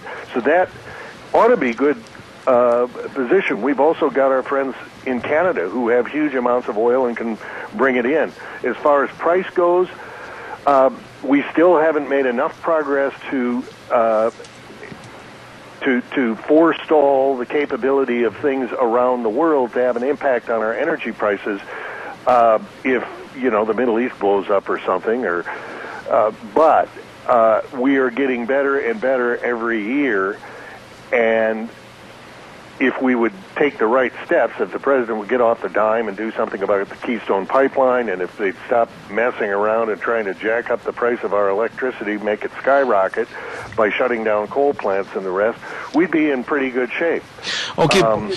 But if this economy ever starts up and starts demanding more and more energy that isn't there because these people have killed power plants, killed opportunities for real energy at affordable cost for America, we're going to be suffering. It's just going to be that. And it'll probably happen fast, Zeb. Mm-hmm. Dan, you just touched on something, and I'd like you to answer this as the last part of our segment this morning. You talk about electricity, and we talk about Obama's war on coal, and we talk about the coal industry basically supplying the electricity for the grids across the United States. In very simplistic forms, if he's got such a war on coal and we're going to see that industry shut down, please tell me, where is the electricity going to come from? Is it going to be like at a senior center, we're going to hook two wheelchairs together and have them just spin their wheels? What's going to happen here? Yeah, it's a great question, Zeb, because that's the sort of thing. You can't take almost 40% of our electricity that runs nonstop when you need it offline and replace it with things that run when they want to. I mean, that'd be like running a factory, and that's what the president wants. He wants wind and solar, which operate when they want to. And that's like having a factory full of people that show up for work when they want to. What do you think would come out the end? And that's what they don't get. And, this is all part of this whole program that he talked about early on, which is, under his plan, electricity prices would necessarily skyrocket. I mean, the amazing thing is that he said that, and his energy secretary said we ought to pay more for gasoline and diesel, and then they act surprised when it happens. And This is a very advanced country. Our medical supplies, our communications, our everything, our logistics, our ability to do things are made better because of reliable, affordable, and abundant supplies of energy. And when they take those away, the system will break down. If I were an enemy looking to come after the United States with our advanced economy, I can think of no better way than to put in jeopardy the things that turn on our lights, that pump our water, that heat our homes and run our factories and the like. We would be shut down. Dan, on a brighter note, I just would like you to comment briefly about the energy increases in this country, especially in the Dakotas, and there seems to be some optimism back there. Are there any bright spots that you want to end the conversation on this morning? You bet. Thank God for the private sector and the states. Texas is rapidly increasing its production, as are the Dakotas. We've got other production increases around the country. If those were federal lands, it wouldn't be happening, Zeb, because all we have to do is look at the federal lands where it's not happening and know that that's true. And so thank God for our founders who put in our Constitution the right to private property, and which has blocked so far the government from stopping this from happening. So, yeah, there's the potential. The fact is, if it weren't for the government, the potential for this nation to be reborn as an economic superpower and leave a legacy for our children that they deserve would be enormous. Absolutely. The only impediment to that whole situation is the U.S. federal government right here in Washington. Amen. Dan, you are the best, and one of these days, an old Michiganer and Wisconsinite, we'll get together and we'll break bread over a table and we'll flip a coin for the ticket, but thanks so much for being on the program this morning. I think I already owe you that steak, Zeb. Well, yeah, but now it's double or nothing. Thanks, Dan. Listen, thank you, my friend. God bless you and your audience. All right, thank you. Institute for Energy Research, very nice man, Dan Kish. Thank you for being on the program. It is time for a weather update, and the weather update this half hour is brought to you by Red's Trading Post in Twin Falls, in Old Town Twin Falls, and that's, of course, at 203 Fifth Avenue South. Red's Trading Post with all your guns, all your ammo, all your accessories, and people that know that industry. You better believe it. And they pay top dollar for trade-ins on your used guns. Stop in and see Red's Trading Post in Twin Falls today. Here now, Michael Rogers Weather. Hi, everybody. Michael Rogers from MichaelRogersWeather.com. Nice sunrise for this Wednesday morning. Going to see a lot of the sun. You're going to see clouds, too. Slight chance of a thunder shower later on this afternoon, but otherwise, look for a high. It's going to be on the cool side. Why? Because we are on the backside of a cold front. 62 for the high today. 40 for the overnight low to warm up on Thursday, and by Friday, should be hitting back to the low 80s. So, enjoy the day, enjoy the weather. It's the only weather you got. There you go, Michael Rogers Weather, brought to you by Red's Trading Post, 203 Fifth Avenue South in Twin Falls. Hey, by the way, don't forget, too, Let's Ride. Highway 24 between Rupert and Burley. Oh, my, listen, did you hear? Now is the time to get all your watercraft winterized. Don't leave it laying around in the garage. Don't leave it parked behind the garage. Take care of it. Well, you don't have plenty of time. We're expecting a cold winter. Get it done now. Take it in to Let's Ride and get that watercraft winterized. And don't forget, too, the 2014 snowmobiles are coming in. And they've got most of the 2014 ATVs in stock. Woo! This is where the fun is sold. This is where you need to get. Right there at Highway 24 between Rupert and Burley. Let's Ride. Open Tuesdays through Saturdays from 9 to 6. Where the fun is sold. Let's Ride. Gina's over at our main studio, and Gina is younger than I am. Not by a whole bunch, but by a little bit. And a couple of generations. Yeah, I know. I helped write the Revolutionary, the Declaration of Independence. I know. Yes, you did. But I have a question for you. Sure. you aren't that much younger than I am, so that you can't be critical of the next generation down younger than you. Right. And I'm going to ask you about the 35 and under crowd. The millennials. Okay, let me ask you this. Am I wrong in assuming that these people in general, and I know there are some sharp, hard workers of that age bracket, but we see on the news almost every single day, and you could tell by looking at these pictures of the people in Boulder, they're in that 35 and under crowd. What happened? What happened to parental influence? What happened to parental guidance? What happened to common sense? Am I wrong in assuming that it just seems like it jumped right through that generation?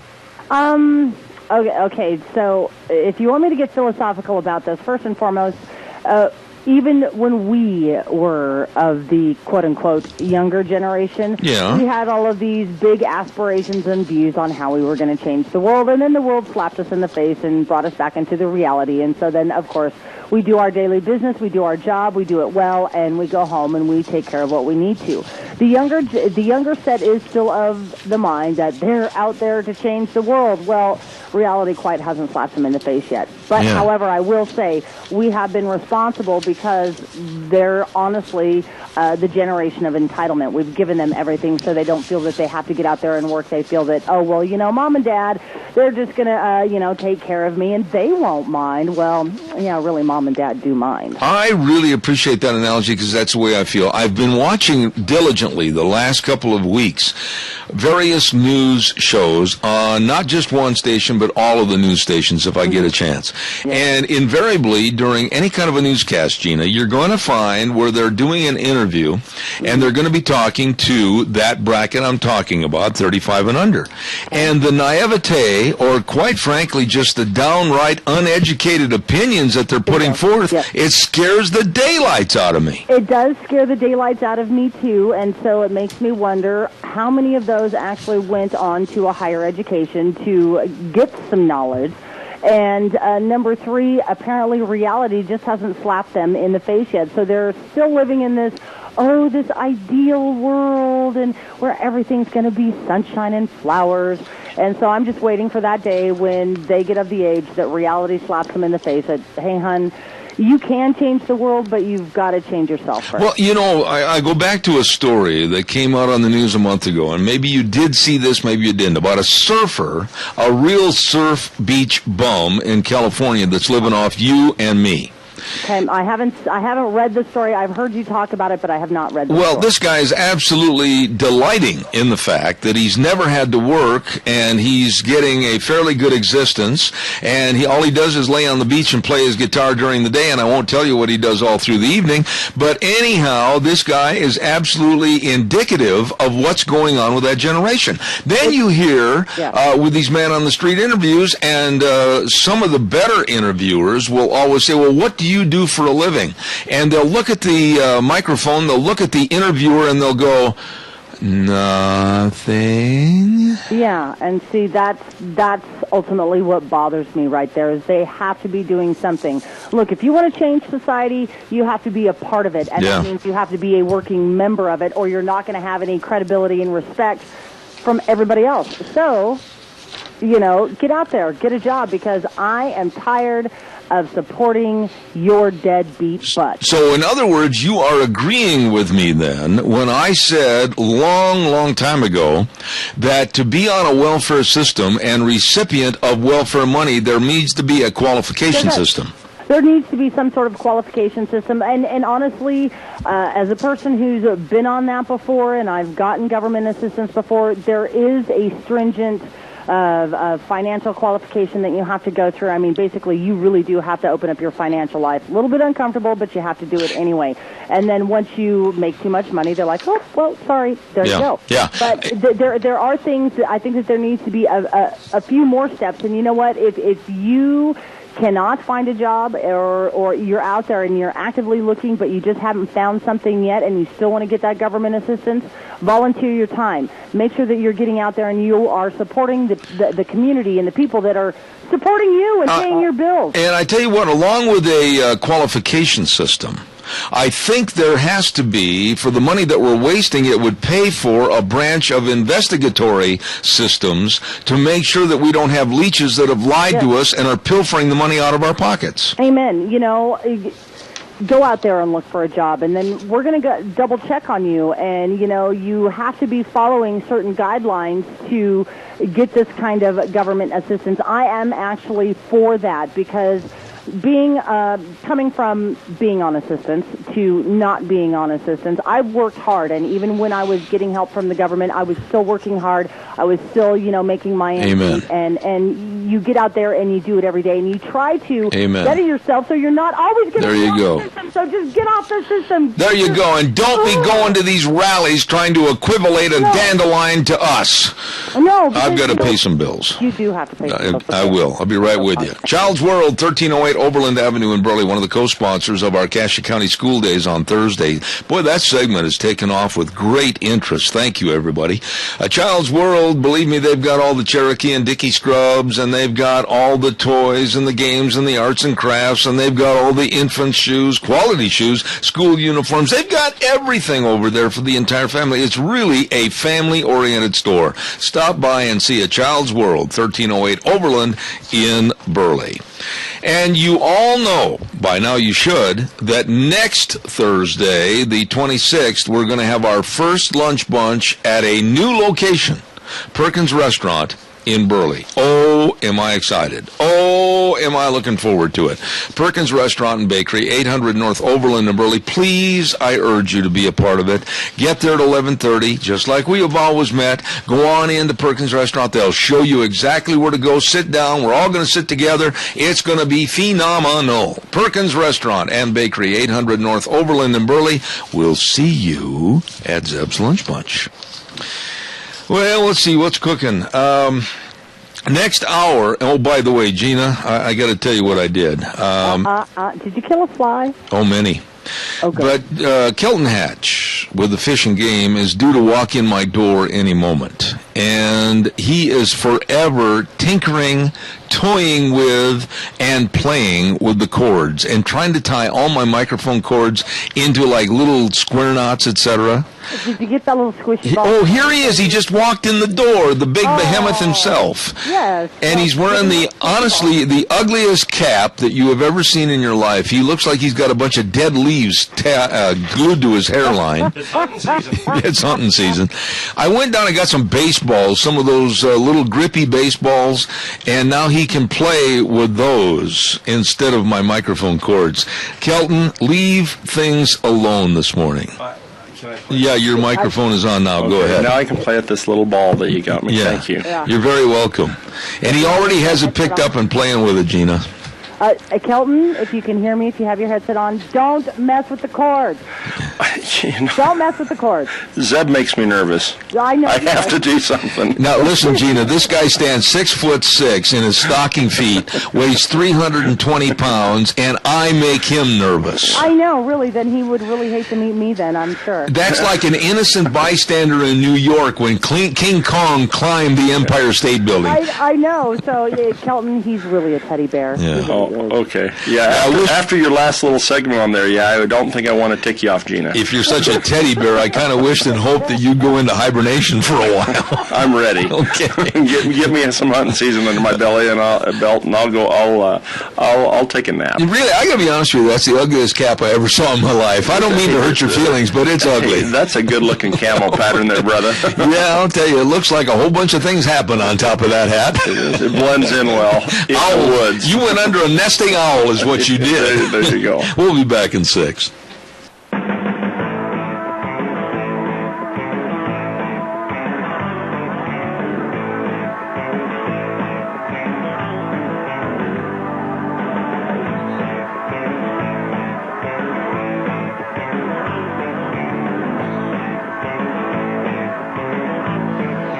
Well, Oh, there's my microphone. I turned the wrong one off. I've never done that. Good heavens. We're back. wondering where you were at. No, it's interesting. Kelton brings out the worst in us right here on this program, and I went to turn his microphone off because I control his off-on switch, and which is understandable, and I turned mine off. I killed a fly. You killed another fly. Kelton, speak into your mic. I want to make sure I got the right one. Can you hear me? I can hear you. Thank you. That's plenty. Now do me another favor.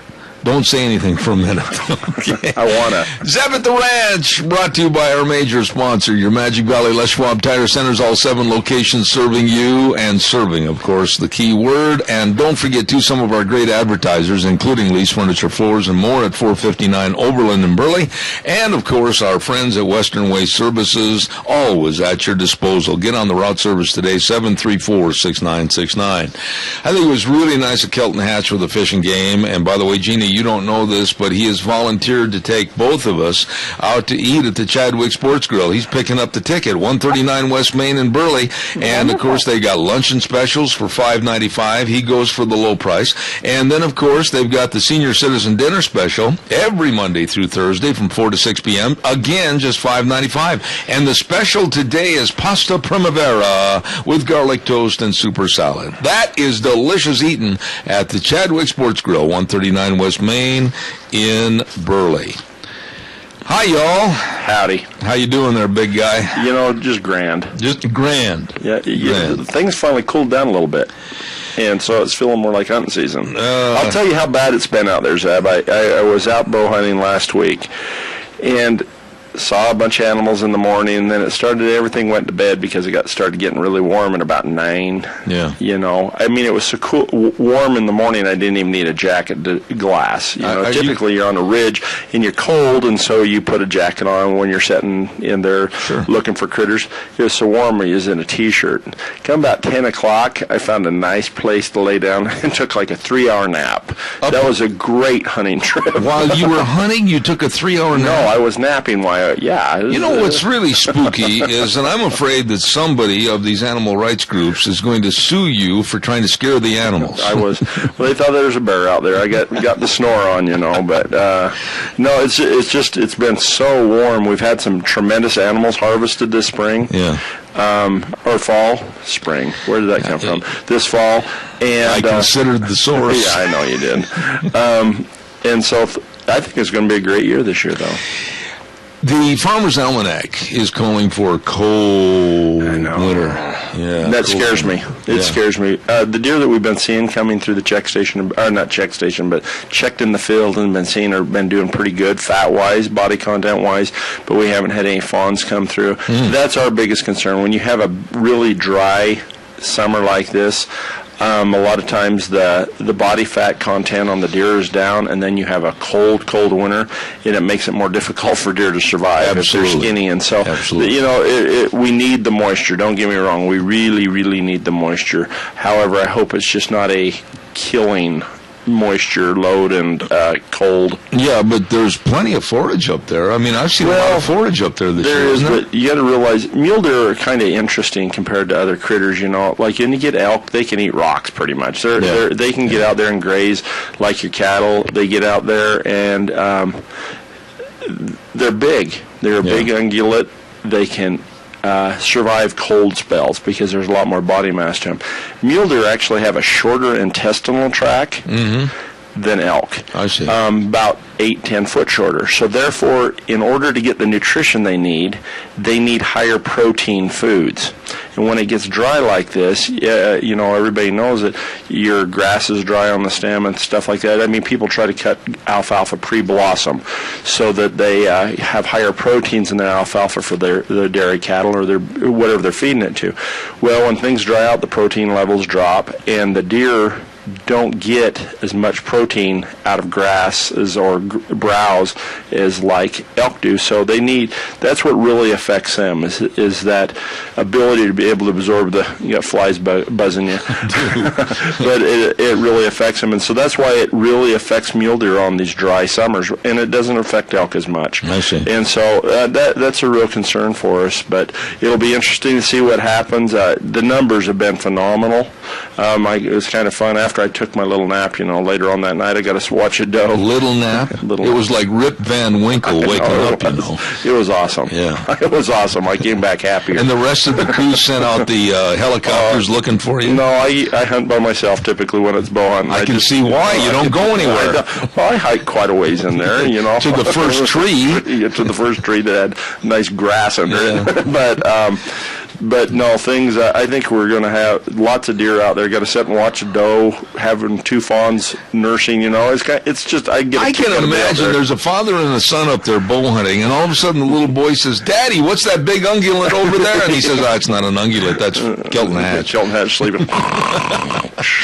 But, I enjoy that part of hunting, I can tell. What's going on then? We've discussed big game a little bit. What about the hunting season? Big game season, things are right down. We've got going on right now because we got archery season going on until the end of the month. We've got pronghorn rifle seasons that have opened up this last week. The controlled hunts they opened on the 15th. Up here in the South Hills. Yep, and around. There's a lot of pronghorn up there. There is. We've had some just tremendous bucks killed so far this year. We've got some early rifle hunts like over, I think we talked about this last month, because I came over just before the Cassia County Fair, but there was 2 monster bucks killed out of 55 out of just that country outside of Burley. South of Burley, there's just two really, really nice bucks that I've seen that were harvested over there in that 200-inch range. It only takes 185 to get into the book. These bucks are over 200 inches. Whoa. And so they're some really good animals. But then at the end of the month, we'll also have our rifle on the 10th of next month, general rifle start, and we also have our controlled hunts, 54, 55, and all these units around here, 47 and stuff like that. The controlled hunt starts on the 15th, but even before that, this weekend, we've got chukar, quail, partridge, all of that seasons, and sage grouse open this Saturday. Holy smokes. And so, we're right in the heat of things. So if you're looking for something to do, or you're tired of your husband sleeping in the house, or sleeping under a tree. Yeah, my wife doesn't mind that. I see. Because I'm not sleeping in the house. I'm out, not making the house dirty. So get them out there and get out and do some hunting. Things are looking really good. I brought the forecast for upland game birds. Oh, good. That's our next subject. Yep, it is. Yeah. That's pretty good. And by the way, I think in fairness to you folks at home, you should realize that this is the first time in all the years that he's been on this program that I have a nicely typed list of what we're going to talk about this. You see, senility setting in. You've told them before that I've typed you a list before. Yeah, but nothing this clear. Nothing that night. Well, normally it was F and G gibberish. Well, okay. Okay. It's going to be tougher this year for upland game bird season. Pheasant numbers from our roadside surveys, I told you last time I was in here, was that every year we drive the same roads early in the morning and see how many birds we see from those roads. We've done that for about 30 years. Birds were way down this year. Why?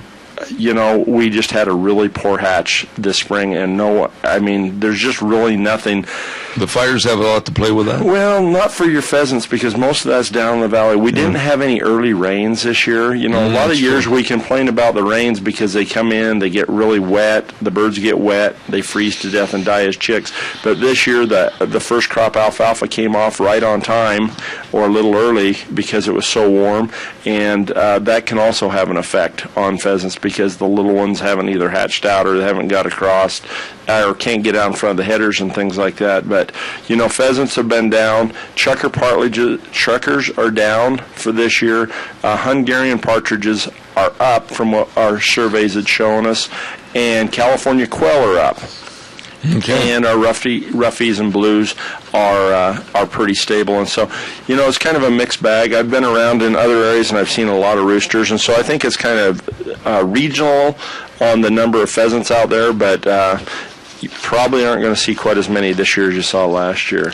By the way, we've got to take a little break here for a word about our favorite store. I bet you this is your favorite store, too. Sportsman's Warehouse, 1940 Bridgeview Boulevard in Twin Falls, with Reese Widmeyer and the rest of his crew. It's the great indoors for those who love the great outdoors. Friendly experts, boy, they are very knowledgeable people. Quality gear, down-home attitude. The great indoors for all that love the great outdoors with everything. Hunting, fishing, archery, camping, boating, you name it, it's there at Sportsman's Warehouse in Twin Falls. I love to go in there. It's kind of fun just to kick around. Yeah, it is. Waterfowl, what's going on with the ducks and the geese? Okay, before I get started on waterfowl, I'm just asking for everybody's apology right now. Why? What'd you do now? I didn't, but I guess we did. I'll throw us on. It was a decision that the department had made to remove the shooting hours from the waterfowl regs. To me, that's kind of like the Bible. You open it, you could find out what time shooting hours started so that you were legal. They wanted to have things closer to the real times because a lot of those shooting hours that we had listed in there span from like Glens Ferry to American Falls. And by the time you leave American Falls and get to Glens Ferry, sunrise, sunset is about 10, 12 minutes difference. Mm-hmm. Well, they pulled those from there, and they have this little scanner button, and so people are supposed to be able to scan it with their smartphone. But not everybody has smartphones. That's right. And then the other thing is if you can't get it on your smartphone, you have to go online, type it in, and then get your area before you go that you're hunting and print those out every day. You really messed up. Yes. So we are actually in the process of reprinting those old timetables that we've always had in the regulations, and they will be at your local vendor soon. And so we are fixing the problem, but I mean, I understand people trying to make things better, make things easier, but sometimes when we do that, we overlook some things, and that's what they had done on this. And so you will have those appendages. They'll have that new section sent out to all our vendors. You can pick one up, carry it in your truck, and that way you'll still have the shooting hours like they've always been. Where is the person or persons that decided to do that? Where are they working right now? They're probably on vacation this week. Permanently? So we even got a call on this one, it sounds like. They're sleeping under a tree. Yes. Good morning, caller. You're on the air. Ain't nothing wrong with sleeping under the tree. It's a good place sometimes. I agree with that. Hey, Kelton. Yep. Have you had any reports about bats in this area?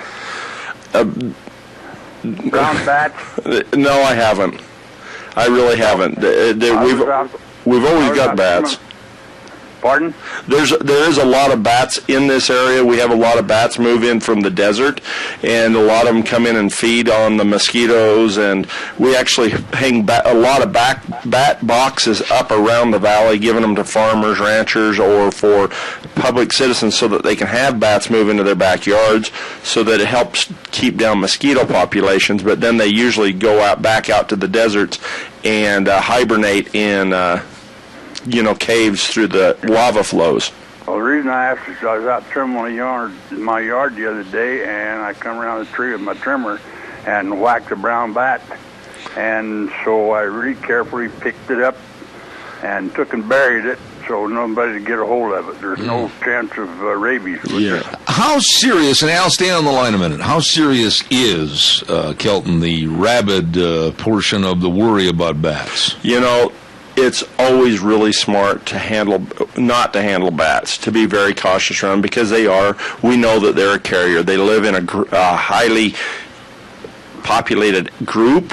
When one gets rabies, it can pass it on, and we've had incidences, I'm not saying right now, but we have had incidences in years past where there has been rabid bats in the valley. If you find bats doing weird things, flying around in the middle of the day, or or ones like that are hanging in your trees and stuff like that, there is a possibility of them being sick. So I recommend not to handle them because... I picked it up with the tip of the wing and took it over and dug a hole and buried it, and then I put a bunch of grass on top of it. Yeah.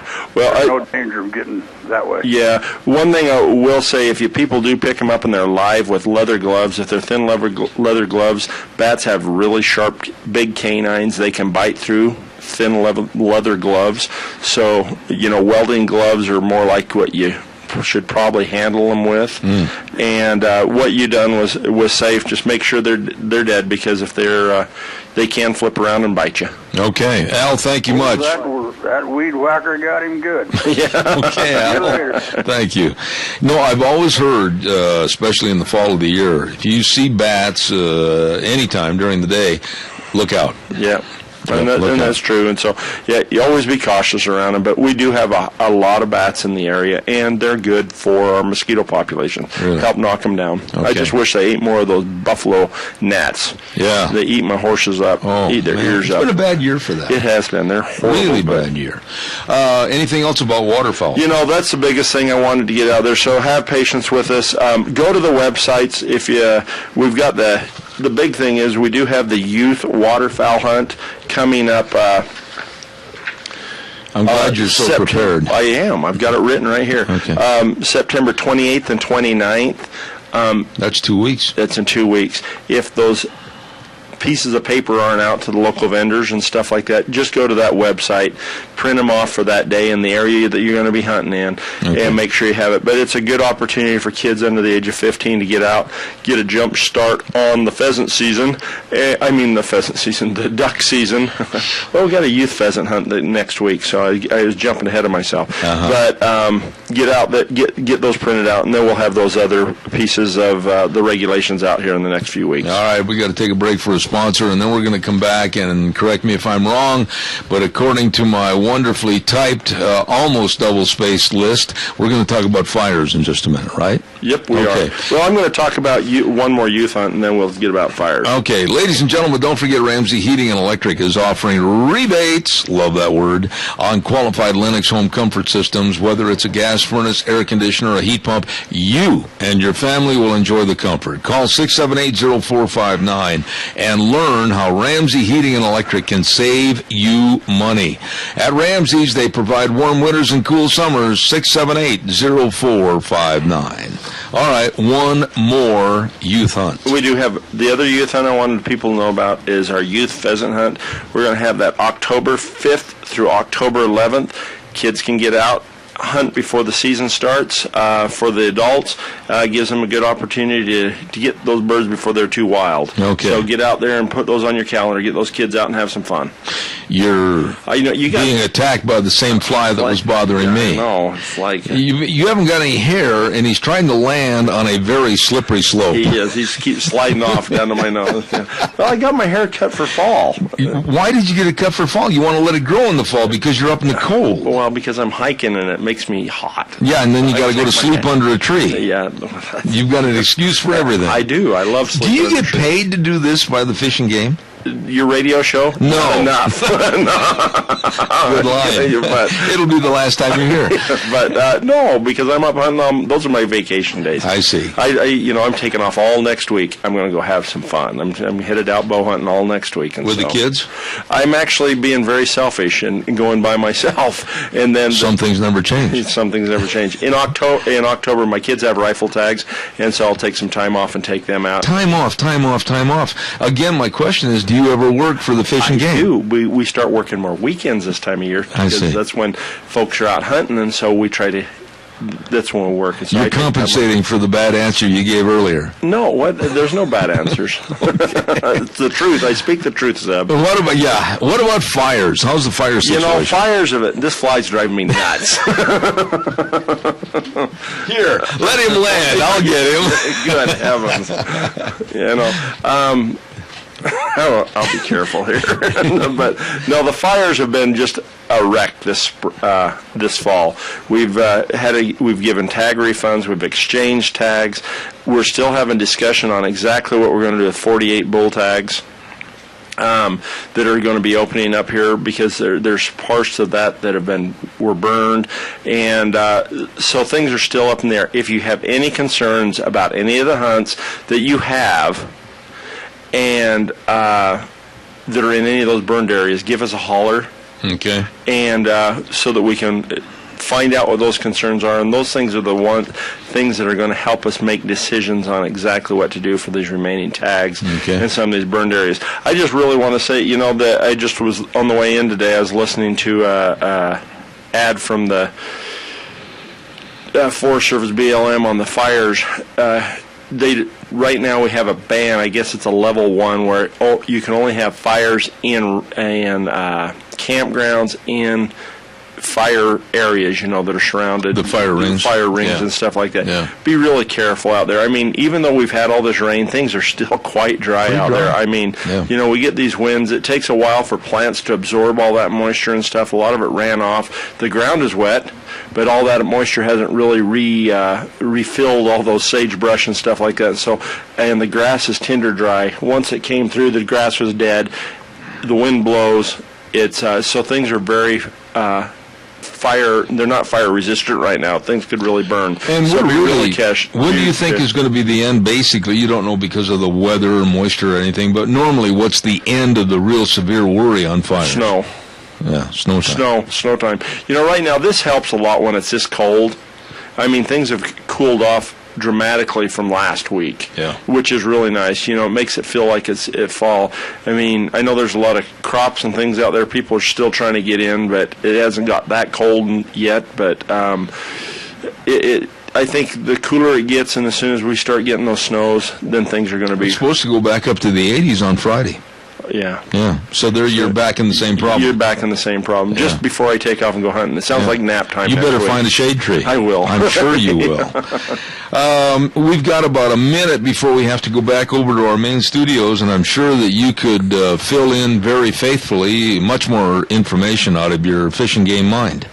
What do you want to know about Well, that? I don't want to touch these other subjects so that we have to cut them short, but it looks like the fall's looking good for waterfowl and upland game and birds and everything else. I think things are going to be awesome this fall if people just get out. We've got a bunch of workshops that are coming up. There's actually a women's workshop that's going to be held over in Albion. If you're interested in that, to getting back to nature, learning about fly fishing and canoeing and all that type of stuff, you can register through. Can you fly fish?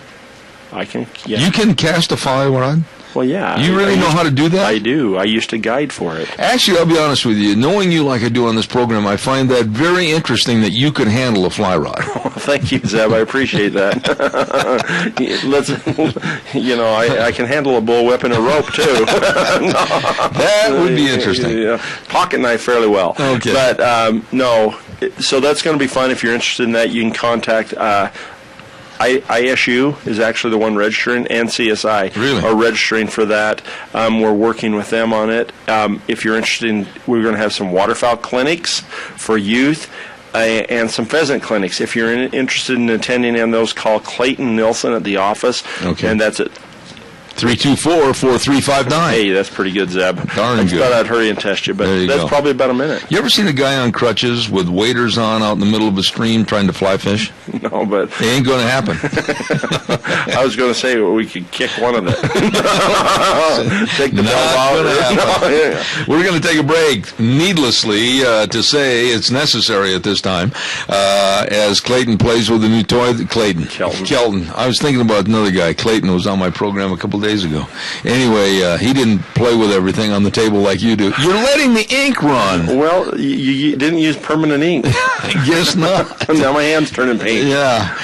We're going to take a break. I need it. We'll be back in 3. And now back to Zeb at the Ranch on AM 1230 KBAR. To reach Zeb, call 436-2244 or toll free 1-866-927-4587. And now, here is Zeb Bell. I'm back in the saddle again for the last half hour. And by the way, I also want to remind you, let's see, what have I got to talk about here? I did that, and I've got to do I've got to tell everybody about the Drift Inn. That is a phenomenal place to go eat. The Drift Inn, 545 F Street in Rupert. Oh, come and enjoy a home-cooked meal on Thursday evenings by Chef Dave Haley. Starting at 5 p.m. to closing, a meal just like Mom used to make. And they've also got live music on Thursday evenings. Oh, man, there's all kinds of good things. Great menu at the Drift Inn, 545 F Street in Rupert. Oh, and they've got a complete bar offering wine, beer, and spirits. Love that word. Banquet facilities and outdoor dining tables available. Oh, you're going to love it. Great food. Nice people. The Drift Inn in Rupert. Kelton Hatch, Idaho Fish and Game. is on the program with us, and we've talked about fires. What's this deal about private lands? People still are not respecting private property? Well, you got to turn your microphone on here. Go ahead. You got me on I there. thought I had the other one on. I turned the wrong one on. I did it again. You know, senility's bliss. Yeah, sleeping under a tree is bliss too. It is. Private lands. No, I would just always like touching on that for hunters, just as kind of a refresher, just to remember. Respect it as if it was your own. We lose land every year. We have this program called Access Yes, that we go out and have to purchase access from private landowners to get to some of our state and federal lands. However, if people will treat private lands better when they're out there, not littering on them, not going off trail and stuff like that, that will eliminate us having to have a lot of private lands closed. And so just have respect for people. I mean, you know, a lot of folks don't understand that even though a rancher may have, 3,000 or 4,000 acres, each acre is like your own backyard. Absolutely. It is. I mean, you think of that ground. I mean, every inch of that is like a person's backyard in town. You've touched on a subject that you and I have talked about before, and we'll have fun on this program and joke back and forth, but this is a subject that just infuriates me. It wasn't that many weeks ago, Deanna and I took a little tour up in the South Hills on our four-wheelers, and we were coming over the crest of this hill, and there were a couple of guys in a pickup truck and going down the road away from us, okay, and throwing out beer bottles, candy wrappers, and everything else. And I tried like the dickens to get close enough to get their license number and never did. And I know the truck, I know what it looks like, and I'll remember it if I ever see it again and get the license plate number. But there's got to be tougher penalties because that's my land, too, that they're trashing. Oh, yeah. And I can never see the sense in going up and trying to enjoy the great outdoors that God's given us here in the state of Idaho and having some absolute idiot with no brain capacity whatsoever throwing out candy wrappers and beer bottles. It's really frustrating because, I mean, everybody, the thing that really shocked me, Zeb, is Dry Creek. I go up Dry Creek just outside of your place here quite often. After the fires, and you drive up that road, could you believe all the garbage? Oh, it was terrible. It was terrible. That was being hidden by the sagebrush and grass before it burned. It's just like people... What is with these people? Tell me. I don't know. I mean, have you ever arrested one? Tell me. Oh, we've given citations to a lot of people. Okay, what's their excuse? I don't know, just did it. That's the dumbest thing I've ever heard of. It's like, well, yeah.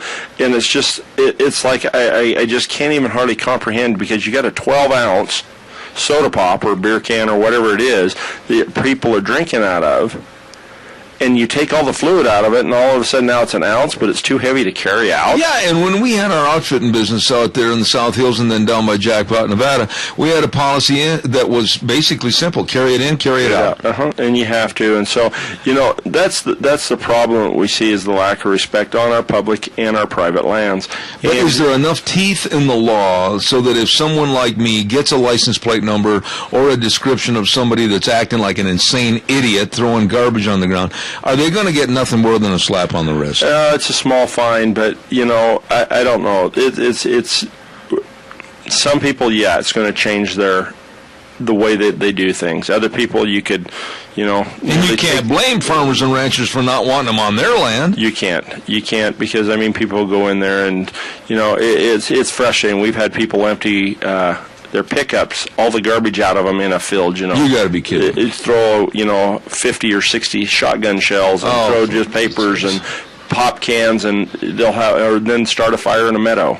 We've got a lot of ground for waterfowl hunting over at my dad's place, and it's just, it's just really frustrating. And they call themselves sportsmen. Yeah, they're not. But that's the thing. I just want people to respect the land and then respect other hunters. That's another major issue we have every year. We've had some bad instances, especially over in the Diamond A, with people that get stalking the same animal, whether it's a big elk or a bighorn sheep, and it almost comes to blows. That could be a serious confrontation. Seriously, with guns and everything else. It is. It's interesting that how competitive people have gotten over trophy species. Yeah. Instead of just enjoying the hunting for what it is, to get out, provide some meat, take a nap.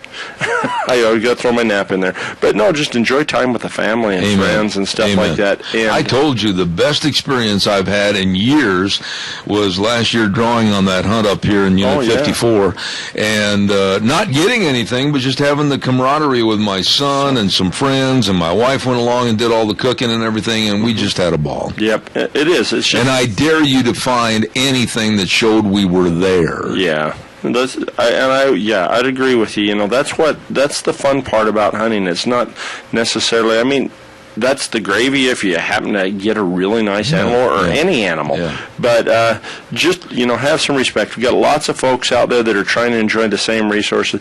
That's one thing we're running into right now down in the South Hills. We've got a lot of bow hunters that use that area because it's a general archery season. Well, let me ask you a naive question on this. If I take a license plate number down and I turn it into the Fish and Game, you could turn it in, most likely would end up having you take that to the county police. All right. I take it to the county police, and they say, is this the number? And then they call the guy or whatever, and he said, I wasn't even up there that day. How do I back up my proof on that? You would probably have to sign the citation. I see. And so it would be you rather than the officer. I would love to, because I hope some of these people are listening. You call yourself sportsman, and then you go up and use it as an open trash pit. How dare you even use that public land? Yeah. It's ridiculous. It's frustrating. So. It is. But, you know, we need to get out there and have some fun this fall, but just respect it. But please, of all things you're doing up there, if you see a body laying under a tree, do not wake it. Don't. Yeah, that's you. Usually I'm going a long ways off roads. Yeah. I'll hike along, you know, as far away from the roads as I can get because I don't like being woke up. Yeah, especially on company time. It's not company time. Those are my days off. Okay. What's this elk plan?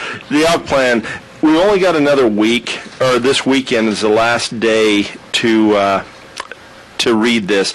We're putting together a whole new management plan the next 10 years on how we're going to manage elk, that are in this. Our fastest growing elk populations right now, guys, is around ag, or on this zone between the mountains and ag lands. Mm-hmm. We've got the wolves in the backcountry. Elk numbers have drastically dropped, as we all know, in the Frank and the Selway and some of our backcountry. As those numbers continue to drop, we've got some predator management plans that we're trying to implement for that country, trying to increase those elk numbers back there.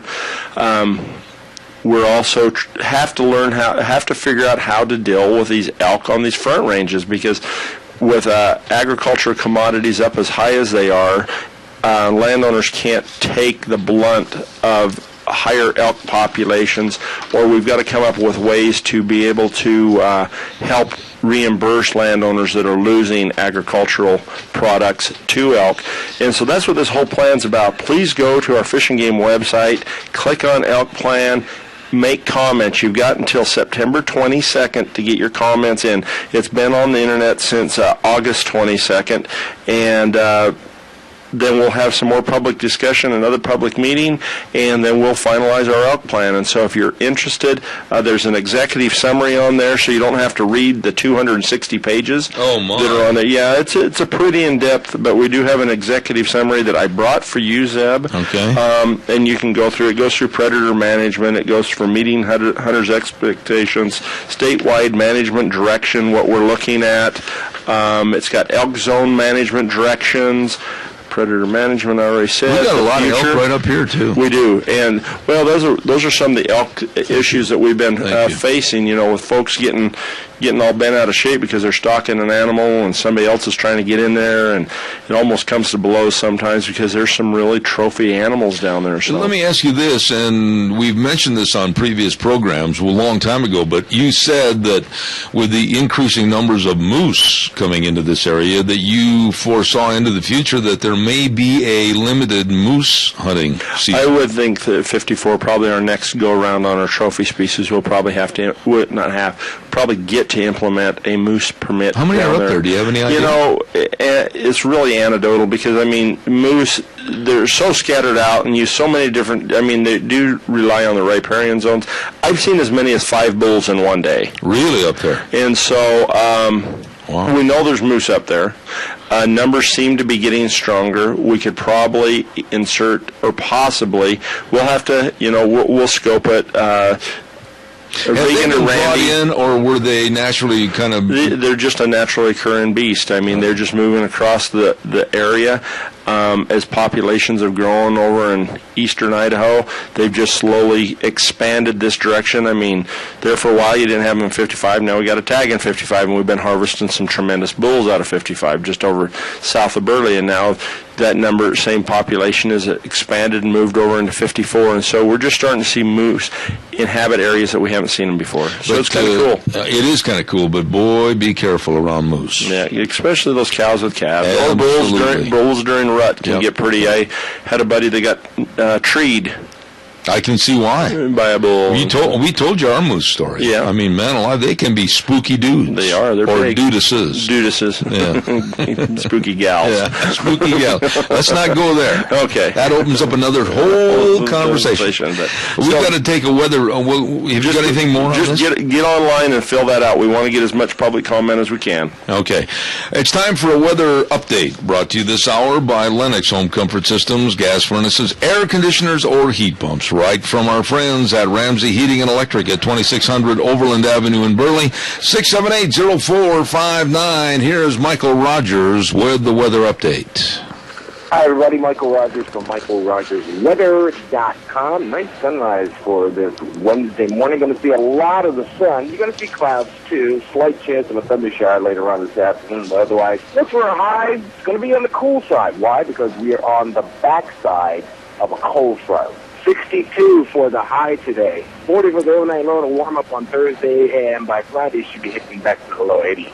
So enjoy the day, enjoy the weather. It's the only weather you got. Thank you, Michael. Brought to you this hour by Lennox Home Comfort Systems, gas furnaces, air conditioners, heat pumps, all at Ramsey Heating and Electric, 2600 Overland Avenue in Burley. Okay, economic impacts of hunting and fishing. I think I can lead you into that well enough to say I don't think the general public understands or appreciates the amount of value to our economy that hunters and fishermen provide. I totally agree, and I think people will be shocked when I give them this next number. $1.6 billion with a B. With a B is what wildlife-related recreation expenditures in Idaho brings into the state's economy. Per annum. Every year. That's I know.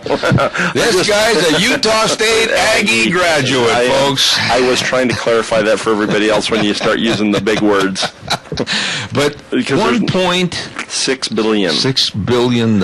It brings into the state economy. Basically 8% of the overall state economy, 6 to 8%. Has that been publicized to the point where people can really sit back and go, whoo? Probably not. It should be. It should be. But, I try to get this out every once in a while to let people know that wildlife is a value to the state of Idaho. That's right. It's a huge value. When you start looking at, wildlife watchers are one of our fastest growing, but total expenditures from wildlife watchers is $425 million. Wow. Just from people looking at it. With the cameras. With cameras. Yeah. Hunters for non-residents, $500 million. Wildlife watchers for residents, non-residents. How do you gauge that? Well, they the watchers. That's a little tricky, isn't it?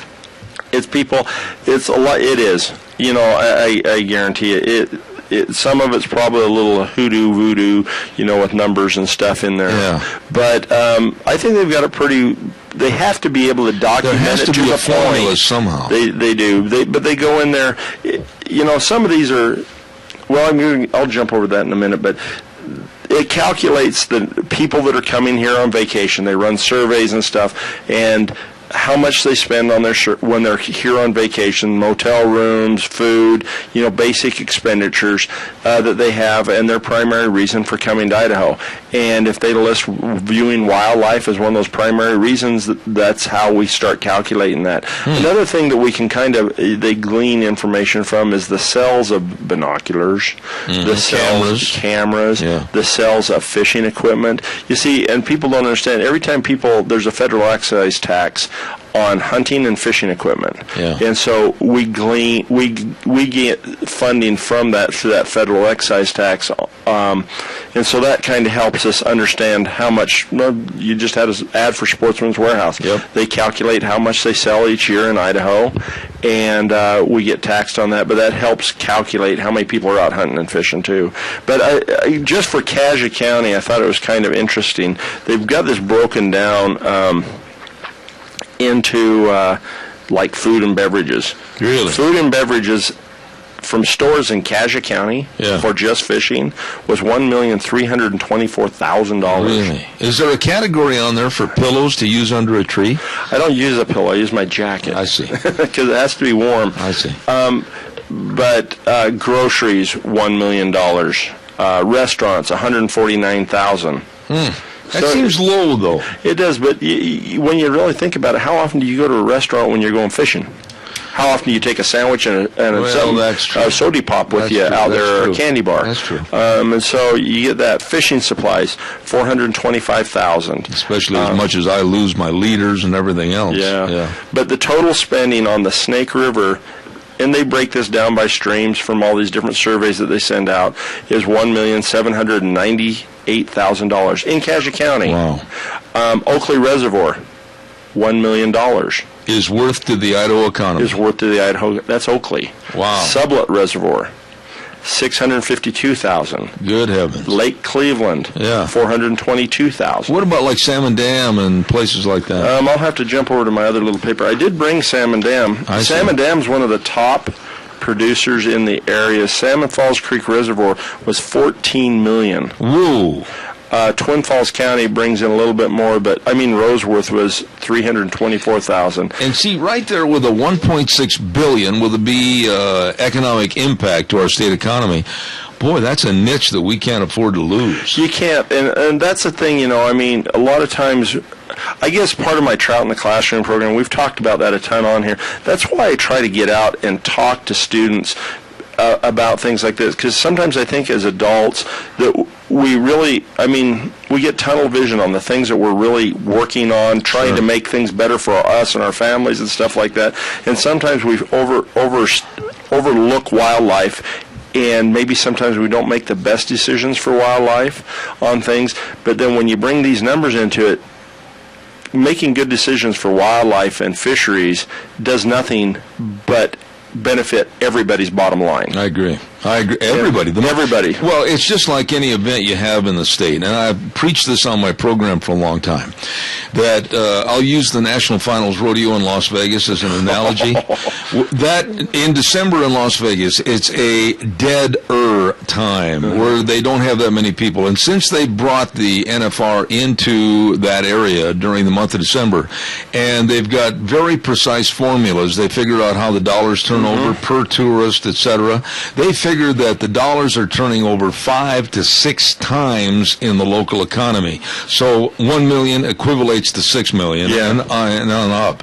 And so when you talk about fishing and hunting and its impact economically to the state of Idaho and the turnover of those dollars in the community, you can't afford to lose that money. You can't. And I think, that's why in places like South Dakota and stuff like that, they pay farmers extra for CRP, for leaving crops.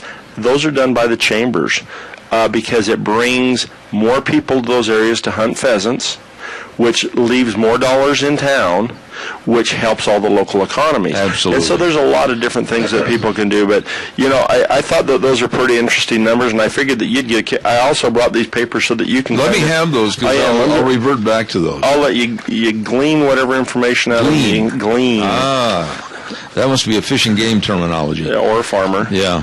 What about, while we still have some time left here, fishing? You've got another category out here for fishing right now is almost stupid good. Yeah, I've heard that. Between Oakley and Salmon Falls Creek Reservoir right now, the walleye are just going... They're jumping in the boats. Yeah, pretty close. Yeah. You get this weather change. Waters are starting to cool down. Fish are very... hungry right now because they're trying to put on fat before winter. Sure. And so, the fishing has just been tremendous. The later in the year, the cooler the water gets. October is typically one of the best fishing months in Idaho. Get out, take your kids fishing, go fishing yourself, take your significant other, just get out there. It's a little cold on the water to take a nap, so you may have to go hunt. There for he a few goes, minutes. picking his sleeping choices. But really, the walleye population in the state of Idaho is one of the real big fish right now. It is. It's amazing to me. I'm kind of a, I like eating from what grows underneath your own fig tree, kind of what you grow in your backyard. But walleye is one of those fishes that came from the Midwest that has just really done well out here, and a lot of people really got turned on to walleye. There's a lot of those 14 to 16 inch fish down there right now that are about the perfect eating size. I do have to warn people, they do eat other fish, and therefore they Well, get it's a little member of more- the pike family. It is. And you go muskie, northern pike, walleye in the sequences of cousins in that family. Yep. See, you didn't think I knew that. You're a fishy guy. Yeah, I am. No, seriously, back in the Midwest, walleye fishing in Lake Michigan, et cetera, is big fishing. It is. As are the northern pike and the muskies. Yeah, you see, and I've never understood because I do not like eating northern pike or muskie. I'm scared to catch one. Well, They can be deadly in a boat. Well, you just have to have big, thick gloves. And a baseball bat. That's Seriously. nice. That's You do. I know. They're Yeah. big fish. Big, dangerous. They got lots of teeth. They're like They're the first- sharks of the fresh water. Well, the first pike I ever caught was in Alaska. Yeah. And I was fishing with a mouse, and I cast that mouse. It was not a live mouse. It was a tide fly mouse. I know. I didn't Well, I say just wanted to make anything. everybody I know. hate mice that- anyway. Throw the son of a guns in the water. But that thing came up, and I thought it was an alligator coming out of the Oh, reef. yeah. We caught a 63-inch long northern pike. I know. And when you get them in the boat, boy, you better be ready to get out of the boat. We got this one in a float plane. We caught it on the pontoon, lifted it up, and stuffed it in the They pontoon. made a song about that. Did they? On a pontoon. Country song. Oh, I haven't heard it. Oh, my gosh. Where, you been buried under a tree? Sleeping. Okay. I've got to pay some bills here real quick. Didn't hear that song. Great big tire sale going on at your Magic Valley Les Schwab Tire Centers. They've got for your light truck and SUVs the Wildcat AT2 on sale starting at just $117.15. Better check it out. And don't forget for your passenger car tires the Ultra Z900 on sale now starting at just $109.67. All 7 locations serving you with the best of tires, and don't forget many of their custom wheels on sale, the best of shocks and struts, front end alignments, batteries, all of this, and the best in brake service. The best in brake service.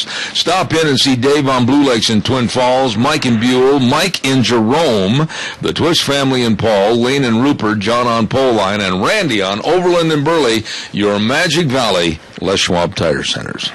I can remember, seriously, back in Escanaba, Michigan, back in 1962, when my uncle and I were fishing up on Michigan. That's before I was born. I know, you're For such FYI. a spring chicken. But I can remember a muskie attacking a little Indian boy that was in the lake, just in the wading part of the lake. They're dangerous. Yeah, that's why I like cutthroat and rainbow trout. Yeah, I'm serious, man. I They can't don't try to eat remember. ya. I can't remember what the world record for a muskie is, but it's like something close to like 7 or 8 feet long. That's a big fish. It's a big fish with a jaw, honestly, just like a shark. Well, they've got big, long teeth. Yeah. And so we usually fish them with steel leaders. Steel leaders? Steel leaders. And a 357. You don't have to worry about that in Oakley. So you can go fishing. Swimming and not worry about your children. Imagine somebody landing a northern pike and taking a 357 and blowing out the bottom of his boat. Boom. Got that, northern pike! Yeah, there you go. As he swims back to shore. Sure, yeah, no doubt. That's you swimming underneath a tree. Yeah. So, but no, this is the best time of year if you like the outdoors, though. Yeah, it is. And I hope you have a great month until we see each other back in October. Well, you bet. Yeah. Well, are you ever going to have McGargle take me fishing? After all, you said October's a great month to go fishing. I'll talk to Dougie. You've done that for, let's see. He You've took been you on electro this- fishing. Huh? He took you electro Oh, I fishing. had a fun time. No, I did have a good time. It was interesting. It is. But I'd rather catch him on the line. You'd rather catch him? Yeah. Well, maybe we'll talk him into taking you walleye fishing. That would be great. I'd look forward. He wanted to take me ice fishing. Not going to happen. You know why? I don't trust my I gargle. trust them. Hey, Zeb, go out and check the thickness of that ice. Roll over there, big boy. No, we want you standing on this really small area right here. Hey, thanks for coming in. Hey, thanks for having me. Great show. Kelton Hatch, Idaho Fish and Game. Tomorrow on the program, don't forget we've got Dr. Jeremy Rabkin, a foremost authority on Syria, and he's going to be on at 10:30 tomorrow, along with all of our other segments, so tune in. Zeb at the Ranch, right here on K-Bar Radio and streaming live all over the world on ZebBell.com, and we'll look forward to seeing you at 8:06. The way things were, the way things ought to be. God bless.